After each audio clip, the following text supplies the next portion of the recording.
Alright, ladies and gentlemen, welcome to another video. This one's going to be a quick one to discuss, really, the future of SmackDown and the future of this YouTube channel, or at least what I've got in mind.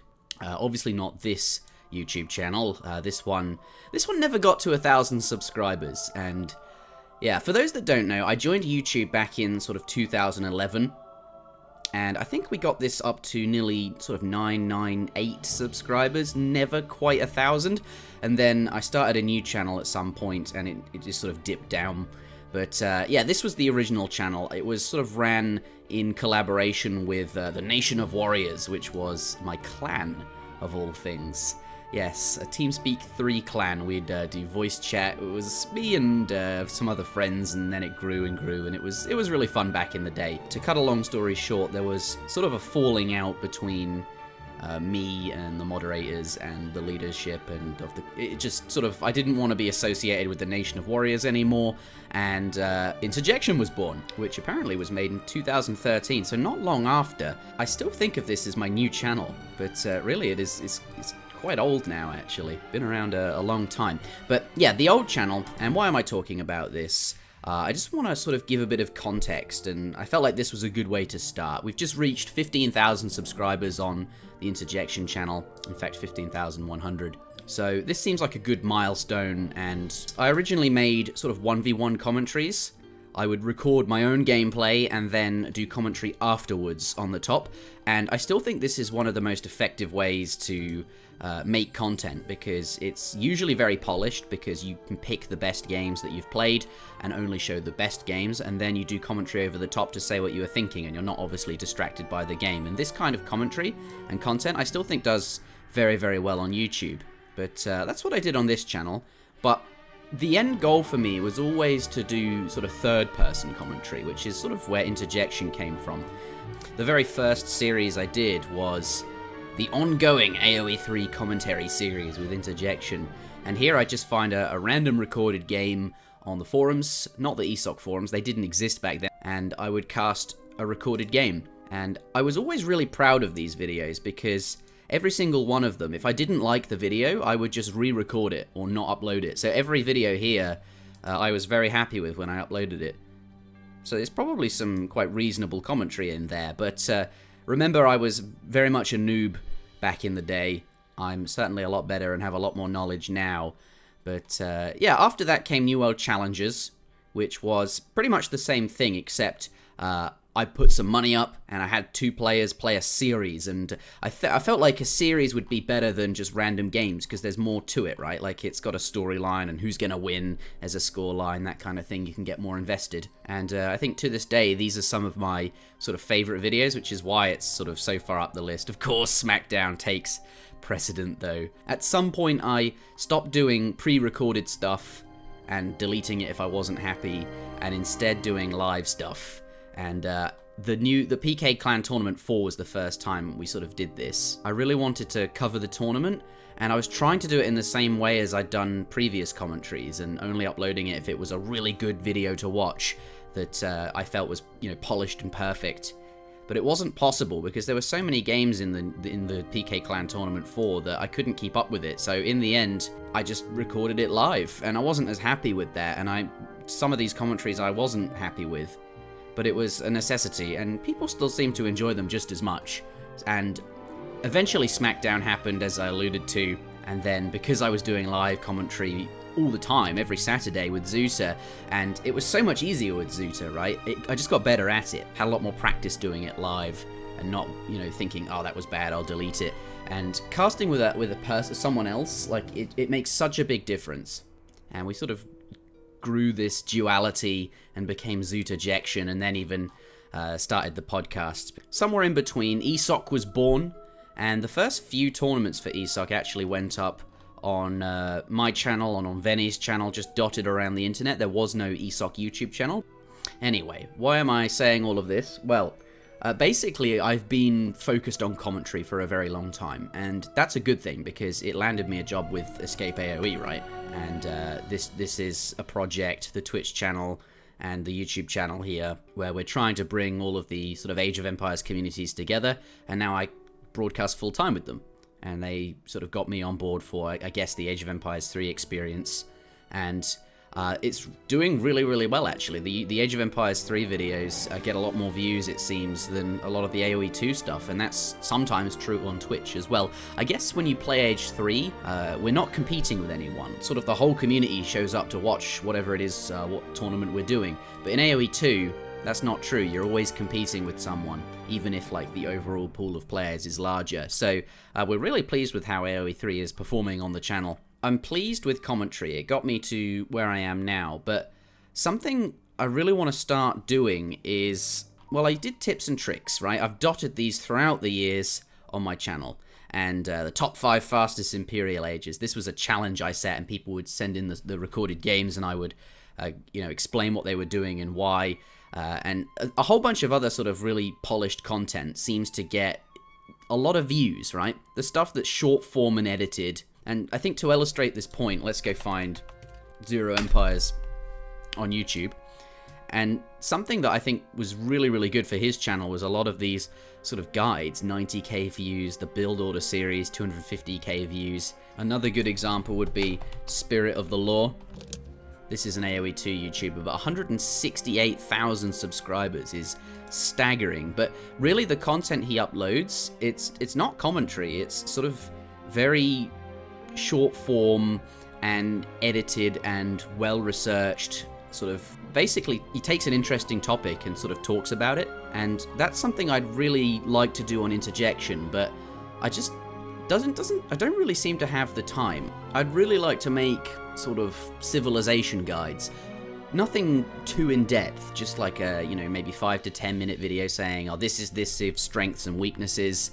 I'd really like to make that kind of content, like deck guides, maybe even some silly stuff like top 5 units with the most HP, and at the top of that would be Mamelukes, I guess. Or would it? Like, it's just interesting stuff. And there's another series I really wanted to do called, well, I don't know what I would call it, but I would look at the native villages and talk about all of them, and the units, and their upgrades, and when they might be good in a match, and perhaps why they're not good. Just sort of lots and lots of different sort of stuff like that. The trouble is I don't really have time to put that kind of thing together. Obviously I'm, working with Escape 5 days a week, and then putting SmackDown together on top of that is also, the time I would spend doing YouTube is sort of spent on that. It actually takes a surprising amount of time to organize SmackDown, to cast it, and then to edit it, and all of these things. So I think the point I'm coming to is I'd like to move SmackDown to Escape. I think it would do well on Escape, and I think Escape, working on it full-time with 4 other people, we could do so much more with SmackDown in terms of like overlays, production quality, funding, and it would become, we do these best of 9 show matches, so the SmackDowns would become best of 9s. So that's what I'd like to do, and then the time that would free up, in theory, I would like to use it still to work on things on my own channel. The trouble is that, let's go over to the Patreon. There's 21 people supporting SmackDown, which pretty much make up the whole prize pool. Initially, I was putting a lot of my own money into it, and that was fine. But now it's not coming from me anymore. And SmackDown isn't just brought by me. It's obviously Eagle Mutt, who puts the patch together for us, and Maito or Kaiser Klein or whoever it is that turns up to cast as well. A lot of people make SmackDown happen, and I feel like these people are pledging because, they want to help the community. And Escape, obviously, is a business. So basically, I just want to be really transparent. If you don't feel comfortable, continuing to pledge with SmackDown being ran by, well, not an individual anymore, then I totally understand. But then again, I would encourage everyone still pledging to continue doing so after it moves to Escape. And that's because, well, Escape has, I guess, the same mindset as I do, right? It's ran by me, Zach, Ham, and Robo, and we all want to see Age of Empires go as far as it can. And any help doing that is greatly appreciated, because we don't have infinite money, and it won't last forever if we can't, get it to a stage where it's self-sustaining.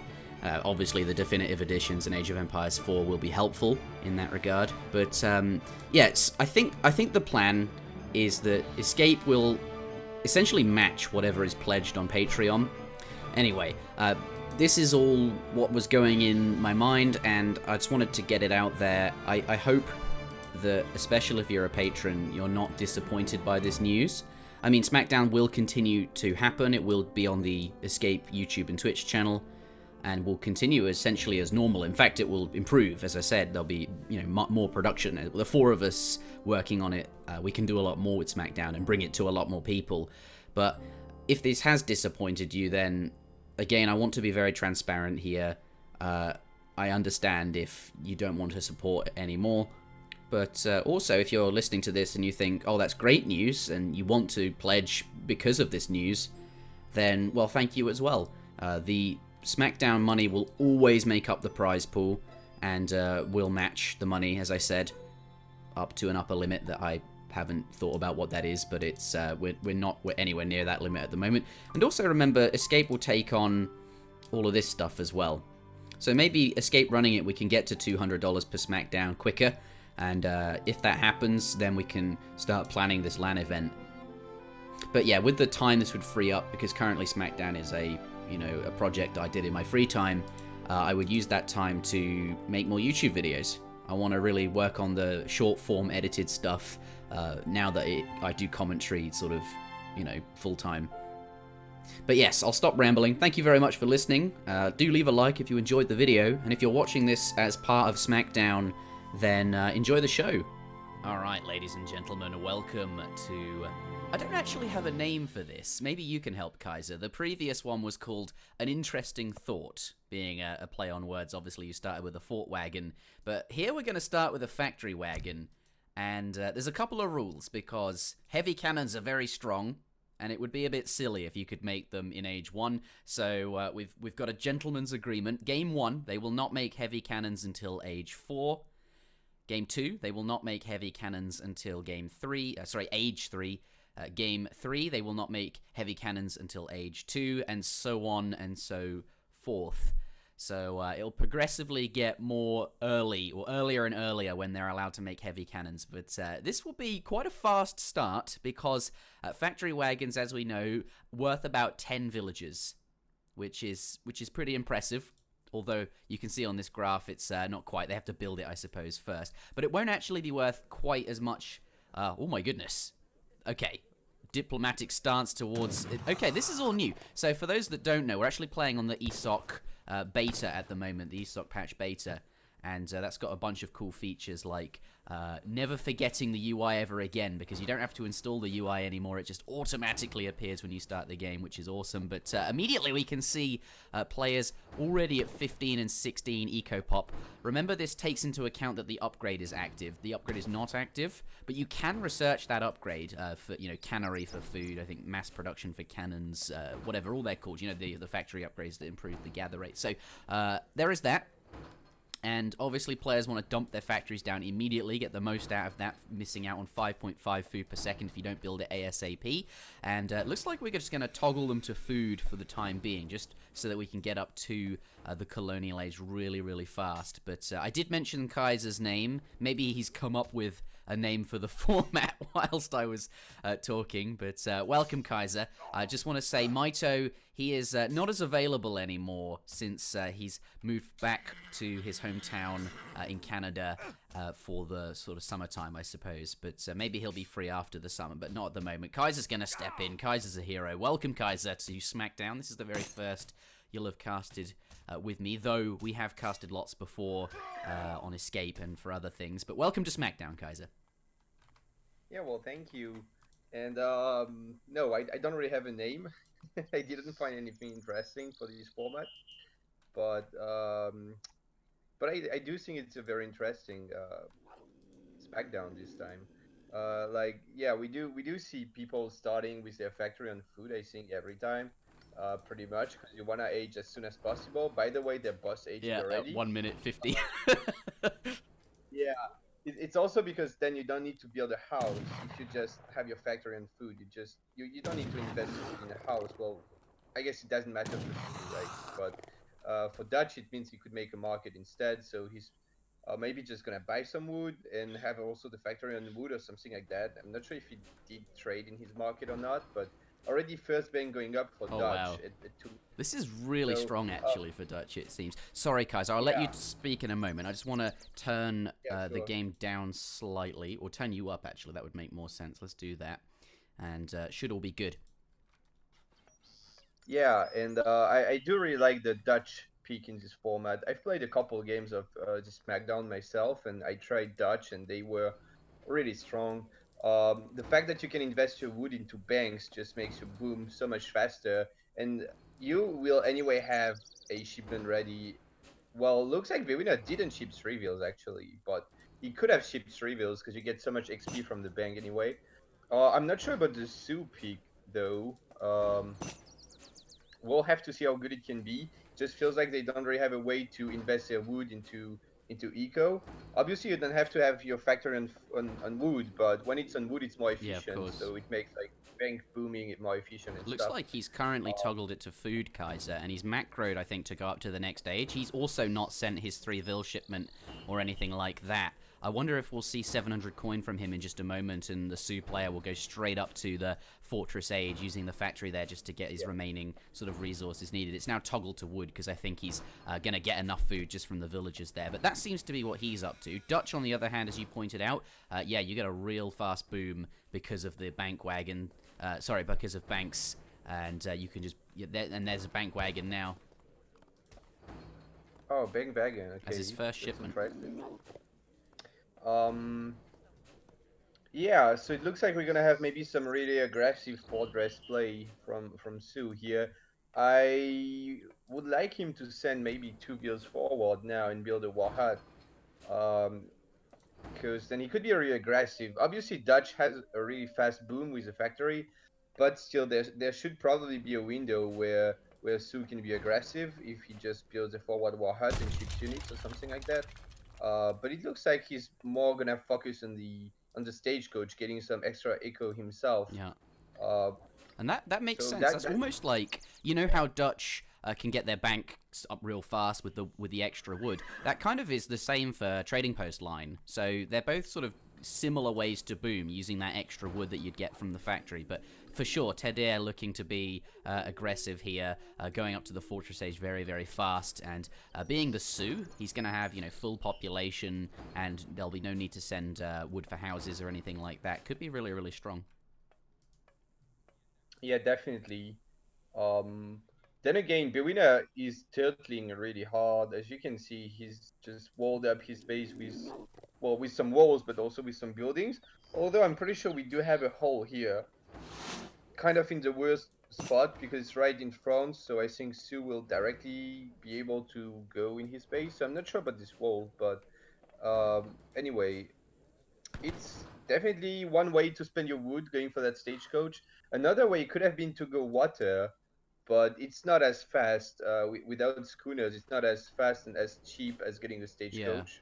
and it seems that Age 1 shipments are just much less valuable in this format because you can go up to the Colonial Age so quickly. Both players have skipped their Age 1 card, and Schooners being an Age 1 card, it feels like you're going to get behind having to send it when you're, missing out on something like crates of 700 resources. So maybe that's another reason why Schooners is not so good. But Dutch already at 5 banks, not in just before 6 minutes.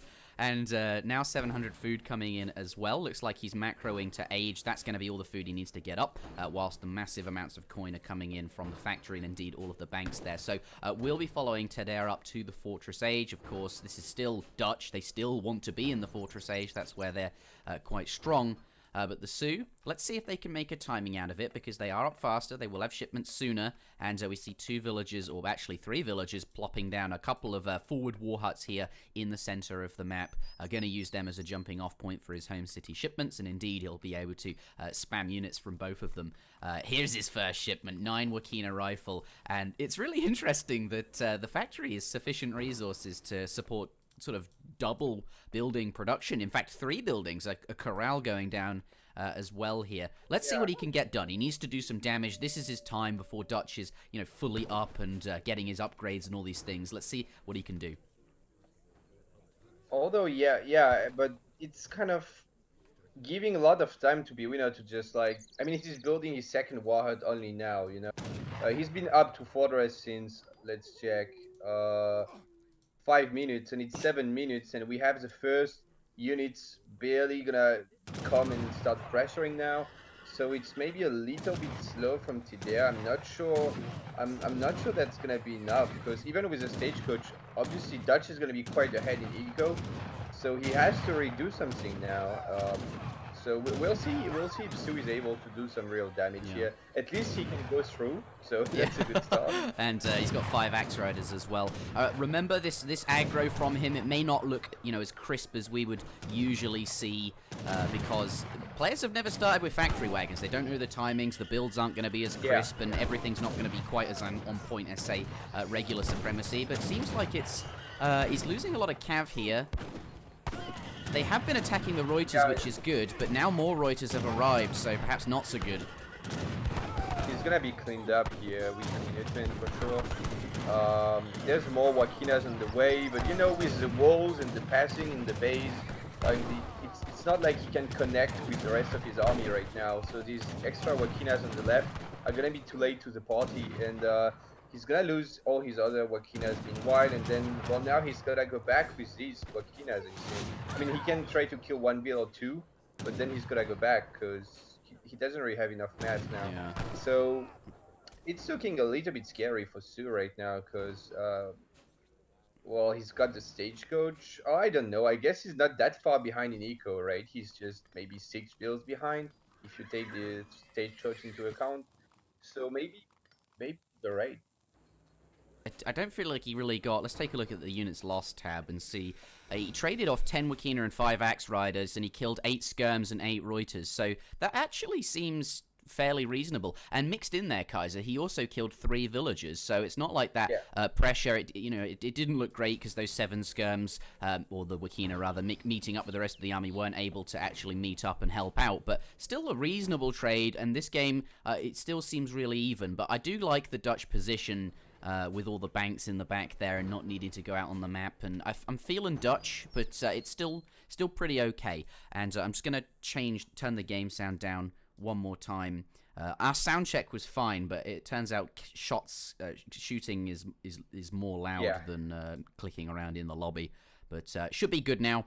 And that's the trouble with SmackDown. When you're producing it yourself, you don't have anyone to take care of the audio for you. But what's going on in this game now? Looks like Dutch is really starting to mass units up, Kaiser. Yeah, but he has double stable, which is maybe a little bit surprising against Sioux. I mean, I guess it's fine because you might expect Sioux to make a lot of cav, but in this specific case, in fact, Sioux is going heavy on skirmishers, which does make sense against Dutch, because Dutch doesn't mass too much hand cav usually. So yeah, Dutch can't really match the skirmisher count at this point, and he's very contained in his base. He does have a little bit of food left. We have to see what Sioux does. Basically, he could maybe add just some town centers, like 1 TC here would be pretty good. Look at how much food there's in this area, like it's insane. There's like 3 or 4 hunts here. Maybe he could add a little bit of boom himself. Looks like Dutch is not going to push out anytime soon, so he might as well set up for the long run, I think. What do you think of this, though? There's veteran Hussars just come in for Bwinner. He's got a lot of Huss there. He's just sent 4 Hussars. Probably almost has... I think his next shipment's on the way now. That bar is not full, so it must have only just reset. Perhaps Cav Combat. And Dutch, with all these upgrades, could look really, really scary. So... I'm wondering if he's getting ready for a big push out here. He's going to have to do that soon, because those villagers, they're gathering on berries, which is, not really very good. And they're not taking effect of their steel traps upgrade that he's got available there. So we'll have to see. Here he goes. Yeah, that's definitely Cav Combat coming in. It didn't take any pop space, so... and the Berators are not veteran, but they're getting upgraded now. I think with this choke, Sierres should be okay. Just like the choke with the war huts and the cliff, and the gold mine. Like, it's a really good position for Tidere to fight. We'll see if Bwinner, pardon me, got the balls to actually go in there, because It's Yeah. looking very scary. I don't think these hussars can actually like go on top of the skirms. I wouldn't go Yeah, in. it's a really nice sort of forward base, actually. Like, there's just lots of room for the skirms to hide, and if those cabs want to get in on top, they have to really go all the way around all these buildings and stuff, and it's just, you know, going to be taking shots whilst doing it. It's a very awkward base, and as you said, he's just not wanting to go in there. Does pick up that Sioux Explorer, though, but at the moment, he needs to get out on the map. He needs his villagers to go gather some berries. And at the moment, Dutch sort of sitting here, but his score is in the lead, and I think he's higher on villager count or economic population, so to speak. So maybe he is okay just to sit there. But oh no, maybe not for long. Oh, yeah, he's ahead by a few views, but taking account the stagecoach is not a big difference. And now Now it's it's really actually even. yeah, it's really even, especially if you take into account the fact that Sioux doesn't need to pay for houses, so and that his units are arguably just stronger. Um, I think Sioux is okay here, but it's gonna all depend on the next big fight. Oh, that's a big batch of riders popping. There's gonna be also the Dog Soldier big button at some point. We have to keep an eye on Yeah, that. But it's not too efficient right now because Dog Soldiers are sort of a Lancer unit, a little bit. it's fine. I just remembered something. I'm uploading a bunch of stuff in the background, so I'd better pause that so we don't. Um, Oh yeah, the game was a little bit laggy at some point, so maybe that could help.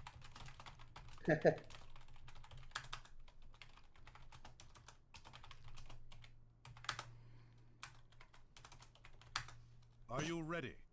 Yes, yes. um, but yeah, anyway, dogs wouldn't be too efficient right now. They don't do super well against hussars and reiters, and that's mostly a hussar army. But the thing is also that Tideri showed his Huss mass, so now like no, sorry, Bwinner showed his hussar mass, so now Tideri just made like so many Boriders, and they just do so well against hussars.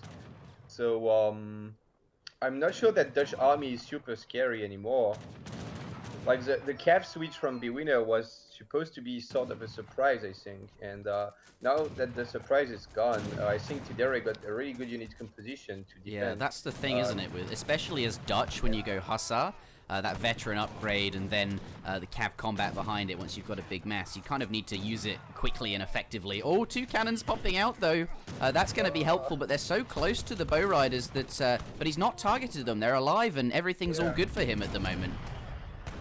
Yeah, he decided to finish sieging down the artillery foundry, which was, in my opinion, a mistake because you know that like an artillery foundry pops cannons every like 45 seconds. Like it's really slow. You don't need to get it down when cannons just pop. Like you don't have to worry about cannons popping again anytime soon. So he could have just sniped down the cannons with his paraders, and then even gone back if he wanted to, just like kill the cannons. But he let them alive, and now they're gonna apply some pressure on that front Yeah, base. and I really like a lot of players have been doing this recently. I've noticed sort of training, you know, sort of 5 pikes or not pikes, halbs when you get your 2 cannon shipment or when you train cannons or something like that, because obviously skirms and goons just not very good at defending cannons. I mean, he's got a lot of hussars which are quite good at defending cannons because they can just get in the way of your opponent's units and stuff. But interesting to see that, just to give him a bit of extra, you know, extra cav potential. But looks like Tadare gonna just walk in with his extremely mobile cav army and just sort of abuse the fact that now Bwinner is stuck with cannons and has a bit less mobility. Sort of a side raid whilst he was sieging the middle TP. Does get caught in the base though. I think he can just fight though. I mean, especially with the trees, like blocking the hussars. You can see the hussar getting like really crazy there. They don't manage to go on top of the Bariders. And Bariders are actually double carded. They got the Cav HP as well. So I think they can totally wreck the hussars. Yeah. Uh, and they're a bit AFK as well as these hussars now, just like Yeah, gonna lose a few more here. yeah, a couple. Yeah, it's not too bad. Let's see units lost though in terms of villages. Bwinner has Oh my lost 19 goodness. villas. When did he... We didn't Whoa, really when did see that happen? 19. Well, he did kill some here at some point. Yeah, I saw that. Or was it here? I'm not sure. Yeah, and then he kills like 4 on that gold mine, and then I think at the end when he went in the base and he was getting sort of trapped by the hussars, he did kill maybe like 10 more wheels. And now if you look at the eco, it's it's too favored with the That's stagecoach. insane. I can't believe I don't even notice that. I feel like a terrible caster. What?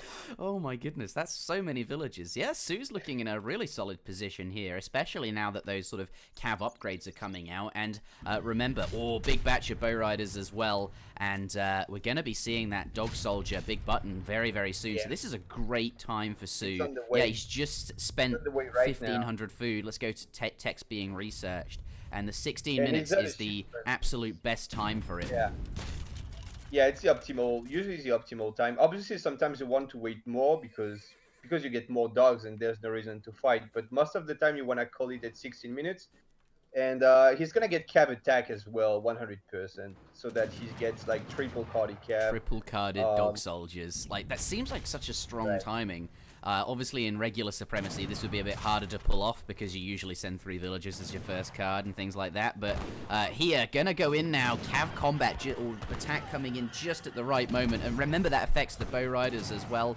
At least Dutch has the cannons. They're really doing a lot of work on those skirmishers here. And all the Reuters in the back are in a great position to do damage versus the dog soldiers. But now the hussar line is down and the dog soldiers will be moving on to those skirmishers. They're trying to get back into the Reuter lines. And a lot of Bwinner's hussars are up in the top, chasing down just a few units. I think this fight actually went very, very well for Bwinner.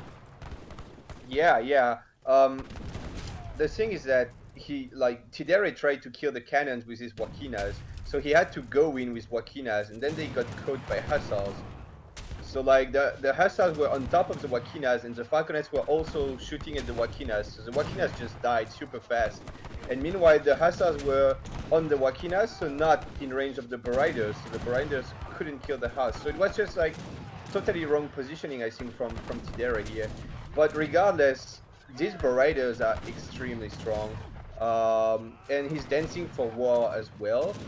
I'm not sure if it's enough, but I mean, they're doing a good job, right? With Bariders. I mean, Yeah, they're insane, they're doing right? okay, but Just now there's before going to that. be backup from some Reuters, and that's going to be quite nice. But still, and even more skirmishers coming in as well. So Bwinner, I think, now has the upper hand here, but the Falk is still alive, which is the important thing. But these bow riders, yeah, they're very, very strong. Oh, and a big raid coming in from Bwinner. That's nice. He needed that. Yeah, because I think like Sioux actually had more eco and he has much more cab upgrades, so he was fine to just trade units like that and then remass more than Dutch and remass better units. But now that he's lost like 15 bills down there, and Bwinner was gonna add a town center, or did he already? Bwinner was gonna add a third town center actually, which is quite unusual for Dutch. But yeah. Yeah, because Dutch, they only Well, get to maybe 50 vils, right? So having 3 TCs is a bit overkill to sort of produce so many. Yeah. But I wonder how many But vils he he's got lose right now. I 1. guess we can check on the graph. He did 21. lose quite a few, so maybe that explains why he went for... He's got 21. Okay, But I think with 21 bills, 2 TCs is alright because you need to make 29 bills. But like 3 TCs means you're not even gonna make 10 bills per TC, which is not that true, much. true. But remember, you can But garrison in a town center, perhaps some cool Minutemen, maybe yeah, against someone so mobile like the Sioux who can raid really effectively. Had that in mind. But then I suppose, like, outposts, and he's already got an outpost up here. He doesn't need a town center as well. You can garrison in those. But it looks like there was a little bit of lag. But I know how to fix that as another trick I can do. And let's get out of this, unless you have some concluding thoughts, Kaiser. yeah, I just wanted to say that TCs are a little bit cheaper because of the factory as well. We have to keep in mind that every single wood investment is potentially cheaper since the factory is as fast at gathering like any resource. So gathering wood is more efficient at the factory. So making extra TCs is maybe not that painful. That's true. But I do feel like it was maybe a little bit of a premature resign. Dutch was definitely ahead after killing all these wheels, but I don't think it was exactly Yeah. over. Just because Sioux had triple carded cab, and he might have been just able to, if he can just take one good fight or one good raid, he could have come back in the game maybe. All right, ladies and gentlemen, welcome back to Sunday SmackDown. This is game number 2 in a best of 7 series. The winner of this series earns themselves $50, and I believe, although Azamk hasn't agreed to it yet, that the winner will play Azamk. But we'll have to wait and see for that one because, of course, I don't see why Aze would not want to, but we'll see. He's pretty good at these wacky formats, and I'd like to sort of have a qualifier almost, since Aze is just so creative and things like that. But yes, this is obviously the Factory Wagon start. Game number 2, the score is 1-0 in favor of Bwinner here, and you can see those factories being placed absolutely immediately. Oh god, the monk's walking over the wagon, that's no good, and now there it goes. I wonder if it's best to place it immediately, or perhaps just send it back a little bit behind your TC, like how you would place, I don't know, you want to defensively place it. You can't have it on the front of your base where it could get sieged down. But, having said that, it does have 5,000 hit points, so it's not like a colonial army really could do too much damage to it, even if it was on the front. So maybe just placing it wherever is fine. But, yes, small things, but I suppose worth talking about because it is, of course... God, this is ringing in my ears. I wonder if that's the audio. It's probably the audio. But what's going on? We see trading posts. No, Japan not going to go. I almost thought he was standing at the site there, but it looks like he's just going to be searching around for shrine locations, sheep, all these good things. But it is Ottoman versus Japan, Kaiser. How do you think the factory affects this matchup? So the factory means that Otto is gonna age up extra fast. Of course, he's even eating some sheep, by the way. So he's gonna be up at an obscene time, really. But Japan is still Japan. It's going to be slower than Otto, but Japan might benefit more from the factory just because, again, the factory on wood is more efficient. So once Japan clicked up, they will be able to shrine boom really hard, I think. And you can see he's already got the Portuguese consulate. I don't think he's even going to... Okay, yeah, he's making a shrine. So it looks like he toggled his factory to wood a little bit to get the wood for that shrine. That's also one thing, right? Usually you don't really want to chop 100 wood for your shrine after the consulate, but when you have a factory, it's way easier. And you can see, in fact, Japan is going to click up not that much later than Otto, just because having that factory benefits to them just so much, because they're usually super slow, while Otto is anyway fast. So, it doesn't make much of a difference anyway. And now I expect him to toggle it maybe to wood. Yeah, both players, by the looks of it, toggle to wood. It's really, actually, I think a lot better for Japan because they'll often, depending on the wood start, how many crates you get, have to gather extra wood anyway because they'll always build that consulate if you want the Portuguese ally. And, having it toggled to wood is more efficient than having it toggled to food, and they'd have to gather that wood anyway. So for Japan specifically, I think it's actually a lot stronger. But either way, Ottoman's still going to be up very, very quickly, faster than usual. But maybe that won't matter if they're both up faster than usual. But wood during transition, second TP going down there, perhaps even a third, and maybe the stagecoach after that as well. The Explorer is positioned to place a TP, and why not? We did mention, we just saw in the previous game how easy it is to boom and get things up like stagecoaches and banks and things like that. 2 forward villagers as well. So it looks like an Otto rush, but behind this, he's going to have a 4 TP stagecoach, judging from where his Explorer is. Yeah. I've played against Bwinner when he was Otto in this format, and he used to go for 3 buildings, and I told him that in my opinion it's not. Like 3 buildings is a little bit too much, even with a factory. So I think he's gonna go for 2 buildings and a stagecoach instead, because 3 buildings is kind of all in. But yeah, you can see he's already stacking like 1k food, and he's probably gonna just ship 700 gold, or maybe toggle his factory to gold a bit. I don't know. And but he probably aged up with the 700 food, like the Philosopher Prince, the new Philosopher Prince. Maybe you want to talk about that, because he's got that much food that I believe. And I didn't see him get 400 wood either, right? So I think Otto maybe aged up with that. Yeah, it's you age up with, it gives you 400 food instead of 500, but the age up actually costs 700 food rather than 800. So it's the same amount of food overall, you just sort of get some of it sooner because you spend less on aging up. So that does sort of improve your age up there. Maybe that is what he went for. Japan, though, has placed a villager in the fishing boat that he got from the Portuguese allies, and building a dock on the island there. But Ottoman, they have now got a batch of cav and of Huss, and 700 coin behind this as well to keep fueling production, perhaps. He's going to take down this wall that has been built on the front of Tedir's base.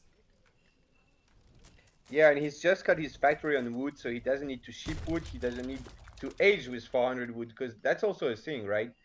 If you age up with 400 wood in regular sup, it's better because it's worth more than food. But when you have your factory on wood, it doesn't really matter. So he's just going to have his factory on wood, try to get a stagecoach and houses slowly, and that's it. Bwinner does kill a villager right now. And there aren't really any units out for Japan yet. Yeah. He's still in Portuguese consulate as well. There we go. 5 Ashigaru plus centuries at the same time, as well as, of course, Minutemen fire there. Gonna be hopefully enough to hold, especially with a few Ashigarus coming from the barracks as well. Looks like he's alright. I think Otto could clean this up if he just kind of microed and focused the Ashes with his chance, but he decided to not take that fight, which I guess is a respectable decision. But now, well, he did force Japan to ship 5 Ashes, and he does have a stagecoach behind that. But it's still Japan against Otto. He doesn't have a stagecoach. It's not upgraded yet, but I suppose it will be very, very shortly. Yeah, soon, I believe. But it's still Japan against Otto, and Japan is training fishing boats from 2 docks, thanks to that factory on... No, factory is on coin for Japan now, but I think it was on wood before. Maybe the shrines are on wood, yeah. Yeah. And he was able to rebuild his wall, and he's just got... Like, the thing is that Ashes are faster than Jans, so once you get code, I mean, not even code, but once, like, you know, you have less Jans than your opponent has Ashes, then he can just keep chasing you and sniping you down. Yeah. Although he's doing a small mistake of having 1 Minuteman in the Ashy group, which makes them all walk at the regular 4 speed instead of 4.5. You don't really want to do that usually. You want to keep all your Ashes together without any slower unit, so that Ashes are just, well, lame, you know, they can just go really quick and raid and stuff. Exactly, as you said, once you've got more Ashes than they have muskets or Jans in this case, you just keep chasing them down, and you can sort of like, just sort of kite them almost. You just catch up and they can't ever get away from you. It's really frustrating. But Bwinner looks like he will be shipping Silk Road, which improves all crates and trading posts by 25%. So really has a nice economy off the back of these teepees. They're even stronger than usual, but Japan going to be matching that with a big fish boom, and I think Japan is doing all right. But has sent 2 Ashigaru shipments in a row just to handle that sort of early pressure from Bwinner, or at least those 2 forward buildings did get a reaction, I should say, out of Japan. So he's not as far ahead as he perhaps liked to be. Could have sent other shipments, but Ottoman sort of put a stop to that. But we do now see 2 Funes coming in as a shipment here in the pond. It is New England, and Bwinner has built all of his buildings next to the pond, and this artillery foundry, which I presume is training Abbas guns, is not long for this world.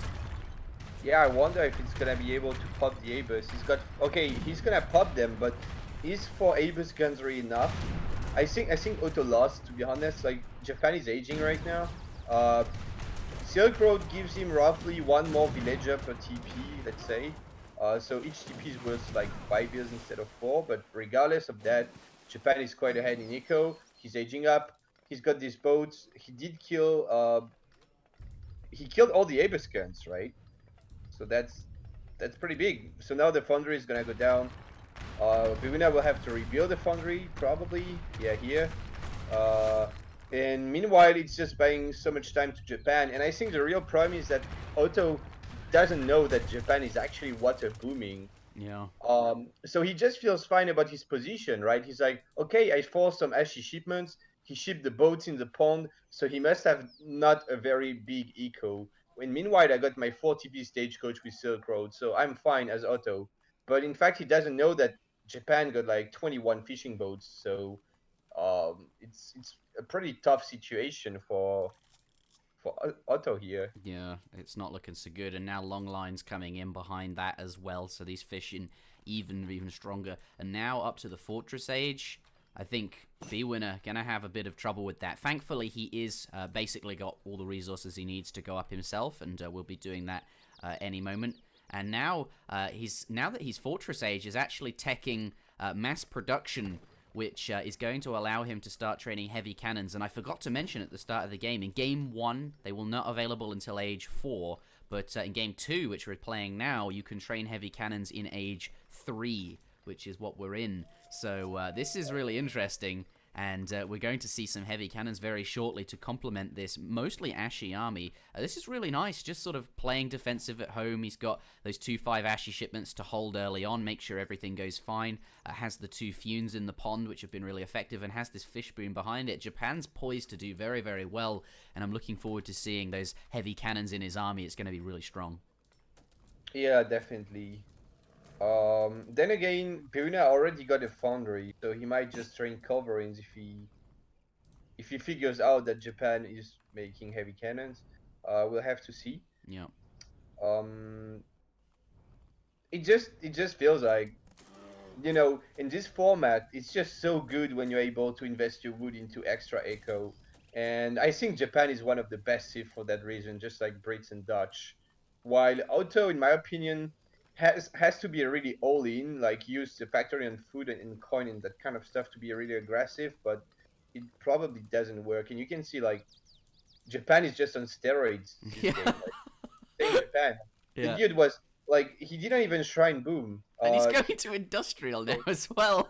Yeah, and he shipped like ashes and stuff, and he's still like so ahead. So Japan just feels insane, I think. And there's a dock in the pond as well to repair these fumes. And I don't know what Bwinner is gonna do about this age up now. Yeah, well, he's just gotten Fortress, and he's just shipped 2 heavy cannons, which will complement his Janissaries really nicely. And I think that's his answer. He needs to start being aggressive, and 2 heavy cannons, they're now coming forward. They're probably going to end up getting into position, but I don't know if it's going to be enough. Like, he has to do some lasting damage, but can he really? His opponent's now got his first heavy cannon out, and 2 Falcons versus the heavy. I'm pretty sure the heavy wins that. Yeah, definitely. I mean, depends on the micro, because the heavy cannon got 2 more range. But if you don't micro, maybe Falconets can kill 1 heavy. I'm not sure. But there's also the Abus guns. We need to keep in mind that Abus guns are really strong against artillery, even though heavy cannons are really, really strong artillery. Yeah, and the Falconets are going to get the funes, catching them off guard there. Yeah, I'm not sure why Tidera is taking that fight. But not before they get some damage on both the Falconets, which are now very, very low on HP. So those funes did get something achieved, but it does feel like Bwinner came out on top there, killing 2 boats. Yeah, he did. Then again, he's still being quite passive, and Japan is gonna be very pleased with that, because he's just so far ahead in eco, regardless of the stagecoach, which is worth roughly max 20 villas or 15, something like that, depending on what resource he sets his trading post. Japan is still really ahead, and now anyway, it's not even anymore about eco. It's a point where Japan is age 4. He's got that daimyo. He's gonna get these upgrades in, and then even regardless of eco, Japan gets an unbeatable army. So it's gonna be very unbeatable army plus heavy cannons, which he's now got a second one off. So Otto, you have to do something now. Basically, he's gonna come in with his units, but 2 heavy cannons now out, and so is, as you said, the daimyo. These ashies looking really strong. We switch over to text being researched. We don't see the ashy upgrade just yet, but he's got a lot of food, and I'm sure he can afford it very, very soon. Let's see what Otto can achieve, but he has to do something soon. This is what he needs. 2 culverins. Maybe he can get a lot of work done with them. They're setting up now, but I don't think they're going to be able to snipe over the river there. Not going to be able to get those heavy cannons. He needs these culverins to do a lot of work to stay in this game. Yeah, but it's going to be harder now that he revealed them by shooting at the dog like that. And anyways, the dog has an insane line of sight. So it's always nice to not show your coverings, because then your opponent is usually overconfident. I mean, he just brings his cannons to shoot at your army, right? And then you can bring your culverins and get some volleys before he can pull them back. But now Tidera is gonna know that there's culverins, so he's gonna be more careful with his cannons. You can see what he's doing with his heavy cannons, just keeping them in the back. Yeah. And have you ever seen before a heavy cannon with daimyo? Like, No. look at that. They got 230 attack instead of 200, and they got also 10% more HP, at least when the daimyos are ranged. Nearby. Yeah, that's really, like, that's an interaction you'd almost, well, you just, is not possible in Supremacy, in standard Supremacy. Japan can't get heavy cannons. So that's actually really interesting and does make them perhaps a bit stronger, perhaps even broken. But such is the way of things in SmackDown. That's the spirit of SmackDown. We like to see nonsense like that that's not usually possible. It's just a bit of fun, I suppose. But he's now coming out, and this looks very, very scary for the Ottoman player. Oh no, never mind. He thought those husks were getting dangerously close. But no one paid attention, so... It's all okay. I mean, Otto's doing what he can. He's built 3 TCs, and he's obviously still got that big stagecoach. But 3 TCs, I don't think it's going to be enough. But it is buying him time. I wonder if he can... I mean, and the scores are still reasonably even. Like, this TC, it's, as you said, it's cheaper than usual because you have a factory, which makes wood gathering a lot easier. And the cannons are just sieging this down. Japan isn't marching on him yet. He's got time to prepare. And look what he's doing. Yeah. Whilst his opponent's on the other side, he's now marching in with his units. Yeah, and he maybe hopes to snipe the factory, but he's not going to be able to. Also, Japan is going to have to delete some fishing boats quite soon, like 5 fishing boats, to just set them to waves. But now, you know, the real problem is not about the score. It's just, look at these Ashes. They got 53 attack. 53 attack. But Jan has 28, even with Jan combat. So I think at this point, the eco and the score doesn't matter. Like, what matters is that these Ashes are going to tear through anything at this point. Yeah. And like we said, they have more speed as well. So they, although not because he's mixing them with H2 Yumis in the group, but they can have more speed. And they have more or less the same hit points as well. The Jan only has slightly more, and that's what the Jan's good at, having high HP. But you know, guard basically Honored Ashigaru. It's hard to keep up with that. And as you said, I think I think Blue is dead in the water here, and that will most likely be game number 2. Yeah, that is just you know, the score doesn't reflect how strong your units are. It just reflects how much they cost. Yeah. Like it would be H2 Ashes. It would be the same score, right? But it's not H2 Ashes. These are beasts. And and yeah, look at that, 4 flaming arrows coming in at the same time as well. Although to be fair, Bwinner does build a nice mass of Abyss guns, and there's not really anything to challenge them. But you know, if Bwinner makes so many Abyss, Japan can also be like, okay, I'm just gonna run Ashes around because you can't split all your Abyss to catch my Ashes. And then what does Otto do at this point? It's just gonna be a nightmare for Otto. Otto is also not good in late game, while Japan is one of the best late game civs. So it's just looking tough. Alright, let's see what he can do. He's coming in with a big massive veteran Abyss guns, but all the cannons have set up. But the first volley goes on to the artillery foundry there, so is able to take down one of the heavy cannons and another to half HP. But that's a big volley. Is going to lose some Abyss guns, down from 21, now at 14 Abyss guns, and he's going to have to get out of there. But does have some Sparky on the map now. I wonder where they're at and if they can get stuff done. Maybe they can raid, but Japan is also raiding whilst this fight is happening. No, they're just going to have to go and respond to the Ashi. I'm not even sure they'll be that good against the Ashi. It's looking very difficult. Well, Spahis are insane. I think they will do a short job of these Ashis, but it will not be a very good trade for Bwinner because he will lose some Spahis there, and he did lose a lot of heals. And the Spahis are actually running around, so they're gonna die. Or maybe not. The Spahis are so strong. Yeah. It's insane. But anyway, and they're guard Spahi as well, so they do. Yeah. They sort of shadow tech. Go ahead though. The thing is that if you want to go in with your Abyss guns to snipe the heavy cannons or the flaming arrows, whatever, then you get dangerously close to the Ashes. And while Abyss gun, like, they snipe Ashes really well, but if they get to contact, like if Ashes can go really on top of your Abyss are toast. So you're gonna be really careful, and it's gonna be really hard for Bwinner to really snipe the cannons without losing his Abus guns.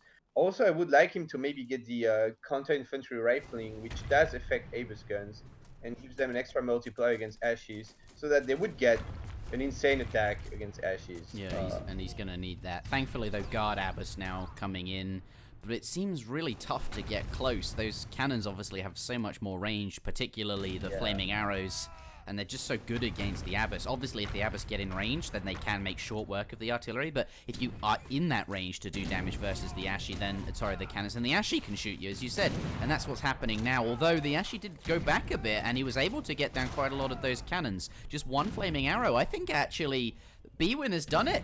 He somehow managed to kill all of the artillery, and now his Abbas are going to be very, very scary and hard to deal with. Suddenly, Bwinner actually in quite a nice spot. It's you know, and he's starting to catch up in eco now. He's had those 3 TCs, or perhaps 2. This one I think's just been rebuilt for. He's had them for a while now, so starting to grow in economy. Andy has the stagecoach as well. Andy got a 3rd factory, or pardon me, a 2nd factory, although a 3rd one is possible. Perhaps this is. But I think maybe I was wrong, and he's managed to get back in the game. He's got a shot at trying to win, but I still think Japan is quite ahead, just because, well, I mean, the Abus did really well because it was countering the whole Japanese composition, but now Japan is adding some Ashes, and they're already H4 Ashes, and they got the HP on them, and the daimios and stuff. 650 HP on the Nagis, and 30% range resist. Yeah. This is absolutely insane. Look at how many he massed of them. Wow, I mean, even okay, if yeah, that's now looking pretty sorry. Yeah. Abbas guns don't like cavalry. That's true. Yeah, he did win one fight pretty convincingly. But what now? If even just the Nagis can probably clean up everything, including the Jans at this point. But we'll see. I don't think the next fight is gonna be very fun for Bwinner. No. Oh god, here we go. And there's just so few Jans here. This is just A moving in on top. Don't Naginata look absolutely glorious with that industrial age skin, but whatever. He's coming in now. The Abbas guns, they're gonna go down. He's got some on top of the Abus, and they even got a multiplier against Abus gun, and you can see how quickly Abus are gonna die. Although there's not that many Nagis on them, so maybe not. Yeah, there's not too many Nagis on them. Most of them were fighting the Jans up here, but now they are making their way over. Yeah. Now they're joining, and I guess if Bwinner kites really well, I mean Abus are still Abus guns, so they do kill Cav somehow, and it looks like he's gonna be alright for the time being. But I just wonder how many times he can keep trading like that. I guess Otto is still in a position where he can hope to win the game, but also because he's got the factories, so now he's got 3 factories. Yeah, 3 factories, and it's interesting because they have the water power upgrade for wood gathering. But it's going to affect all 3 of them. Yeah. But he's currently... He's got only 1 on wood, sadly. Yeah, the other 2 are on coin. But the upgrades, they do affect all 3, which is sort of another interaction that you wouldn't usually see. But I don't know if it's enough. As you said, like, the Japanese upgrades, the Japanese late game is really, really strong. He's now got flintlock in, and paper cartridges as well. And obviously the daimios, they're going to be very, very strong Ashi. Yeah, and he can just ship more upgrades. Although, sadly, he doesn't have the close combat upgrade for Ashes, which is a little bit sad in his deck. But he can still like keep attacking his units probably. Otto is ahead in eco, which is kind of funny, but maybe. Yeah, because of the 3rd factory, I suppose. Actually. And he's actually gonna have that, and he's got all the teepees as well. Yeah, right. Yeah, go ahead. I just mean, yeah, he's really ahead because of the Mamelukes. Silk Road and them. But they're not as good. Oh, don't walk your Abbas in there. That's not where they go. But still, the Ashi are going to be afraid of the Abbas and get back. Mamelukes have arrived, which we know are really, really strong. But remember, Mamelukes are usually up against sort of veteran units or worse. We're now, got all guard units, so the Mamelukes just don't scale as well. But still certainly scary and can be very effective. And Bwinner, he's still got a big mass of Abbas guns. The Naginata didn't kill as many as I think Kaiser and I were getting. So, and look at this daimyo, just one bang in the villages. He's just slicing right through them. I wonder if you would go trample mode, he would just kill like 5 bills at once. That would be fun. But that's ridiculous. He's a murderer. He's just obliterating them. He's AFK now though, but He's training units, I imagine, yeah, so he can't move. But it's just that Japan is gonna be so much more mobile now. Bwinner has to keep his Aegis guns and his giants together because he can't afford to lose his massive giants. Now though, he's switching to Cavarchas, which I do like, because it's gonna give him a little bit of mobility. He will probably get Cav Combat next card as well for them. Yeah, it's a shame that Cav Archers don't have range resist though. They'd be like Dragoons do. They'd be really great. They'd be a lot better if they did. Yeah, they are quite strong, but just they lack mobility, and they. I think that not having the range resist is okay because they have more HP. You can see they have 400 HP, which is the same as an Imperial Dragoon actually. Yeah. Despite not having the range resist, but they're just so awkward. Like they move slower and they have this weird animation. So, but anyway, it's still I like this decision to make Cavarchos here. Not sure about the Mams though. Yeah, I mean Mams against these Ashes. Yeah. But they will snare. I think here. that's right. That's what he's going for, isn't it? Just to snare, keep these units from running away. They've got so much speed. He just needs his Ashes to be able to catch up with them and do some damage. But they have managed to get away now, and there is a monitor shooting at his his Avis guns. But they are going to get in position to, I think, take the boat down with ease. And now that's a quite expensive boat. It is now gone. You know what? Oh yeah. This seems like quite a scary army, especially with like the really strong and high HP Mamelukes in here. And he's gotten everything up to guard. Although 8 Abbas guns sort of walking in, that's not where they want to be. I don't know, Otto looks alright, but that is perhaps not actually. I didn't notice 35 Naginata riders. It's really strange that this game is that close at this point. It feels like Japan should totally trump Otto, but I think now with this massive cav, I don't see these Aegis guns surviving. Yeah. But he has got a few more Cav Archers coming in. But there are so many Cav there. Yeah, and the Daimyos and Shogun are not really... They're a bit out of position.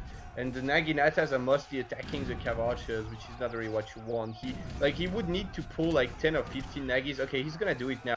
Nope. Okay, only 2 of them gonna go on the Abyss. So this could go okay for Otto because having said that, actually there are still a lot of Nagi left afterwards, so maybe it just didn't matter. But yes, I thought it was going okay because the Nagi didn't go over to the Abyss guns; they stayed on the Cav Archers. But now there are no Cav Archers, and now he can focus on the Abyss. This is surely big batch though. But I don't. Will it matter? 10 Abyss and 5 Cav Archers popping, but I don't think it's enough. Yeah, now it's it's quite laggy apparently. Yeah, but it seems so. He's gonna get wolfed over. Like it's just. I think it's GG. Also, now that there's 3 factories, it's like if you really lose a fight and you can't like defend, and you lose your factories, you're in a situation, and it looks like Tidera is just gonna go straight for them. So yeah, and why not? I mean, there's no reason not to. Yeah. The Cav are so good against the Abyss, and the Ashes have really high siege, and that's going to be the GG there. But not before quite a long, drawn-out fight. Yeah. Yeah, I didn't expect it to be that close. For me, Japan won a really long time ago, but it looks like somehow Bwinner did a pretty good job with his Abyss guns at taking quite good trades overall. But eventually, it's just Japan against Otto in late game, which is just one of the worst late game series against one of the best. So, but Bwinner did put up a pretty good fight. Also, one thing I wanted to talk about is that Tidera could have made monitors in the sea, not in the ponds, but like in the sea to just go snipe the factories with the ability. Oh, that's true. Yeah. That would have been sad for Bwinner. Pop them in this pond or something like that. Yeah. That's game number 2. Well done to Tidera. Evens up the series. And let's head on out into game number 3. And in game number 3, they will be able to train heavies in H2, right? Yeah, that's right. That's gonna be interesting. Because heavies in H3 are they are very strong. Obviously, you usually don't get heavy cannons in H3, but they are still a reasonable unit. I mean, it's like you can still train coverings with mastiffs, which is exactly what you need to kill heavies. Like, but in H2, if boss players are in H2, no one can make coverings, and it's just really, really hard to counter heavy cannons. You think, right, well, surely that's not so hard, Kai. So what you would do is you would keep your factory on gold or something, gather lots of food and make hussars, and they're really strong against cannons. But actually, if you think about it, the resources you'd gather are, well, let's do the maths, right? It takes a heavy cannon, I think, 115 seconds to create. And in that time, the gold you get is just not going to be enough to train to kill a heavy cannon. It's probably going to equal like maybe 3 hussars worth of resources you'd get from a factory, and 3 huss is not really very strong against a heavy cannon, especially when your opponent's going to combo it with a musketeer style unit. It is roughly equivalent to the heavy cannon cost. Like a heavy cannon is supposed to cost 700 resources, like 600 coin, 100 wood. Of course, it's a theoretical cost. It's not the real cost since you train it from a factory, but it's roughly what you get if you set your factory to a resource. You get roughly 650 wood or coin, which is a bit more than 3 Hus, but it's 3 H2 Hus, and the heavy cannon is H4, so it's not quite the same, yeah. I could see British being a nice pick here just because they could train rockets, and rockets are a little bit better against heavies. I think we should do the next game, heavies can be made in age 1. I know it's kind of dumb, but I think the viewers are going to want to see it, and we need to, like, if we're saying it's dumb, we need to prove that it's dumb. We need to show that so that once and for all it's settled. So Yeah. I'm going to say next game, heavies can be made in age 1. I think we need to prove how stupid it is. Yeah, we still need to keep in mind that you need pop space to train cannons, and the extra resources to age up earlier are very valuable. So I do think training cannons is really, really good in age 1, but it's not. Maybe with some civ you would just set on resources for a while and do some different kind of stuff. I don't know. Goodspeed had a point on Isak saying that if you just train your heavy, like let's say 1 minute later, just so that it pops in time to defend your base, but before that you have your factory and resources, then you could maybe start aging before your opponent and still have a heavy cannon like ready to defend his heavy cannon, if you see what I mean. Yeah, I see. All right, ladies and gentlemen, let's get into this. Game number 3 in a best of 7. Factories can be made in age 1. You start with a factory wagon, and the heavy cannons can be made in age 2. So, British and India coming out. And that makes a lot of sense, right? Because both have very strong musket-style units. British very good with their musketeer. They have lots of upgrades. Will combo very, very well with heavy cannons. And Sepoy, I think, also quite strong as well. So let's get into this. Let's see how they handle it. 200 would start there for British, although I don't really think it makes so much difference because the factory is going to enable you to get 3 manas out if you really wanted it. We'll see what he does with his early wood. Maybe the factory will just go straight onto food so that he can get up to age 2 ASAP and start training those heavy cannons ASAP, but it could stay on wood to help him finish off that extra mana house. It looks like he's elected to go for food ASAP there. Let's take a look at India and see what they're up to. His is toggle to food, also looking to get up to the next stage really, really fast as well. But part of me wonders if wood would be better, just because villagers cost wood, and you could just sort of not have to chop any. But you start with so many crates as India. Maybe he's got a few in queue anyway, and that he anticipates being able to get up to the next stage before those 2 villagers in queue sort of run out. That's probably the case there. But the explorers, they've taken completely opposite sides, so they won't be interacting with each other for the time being.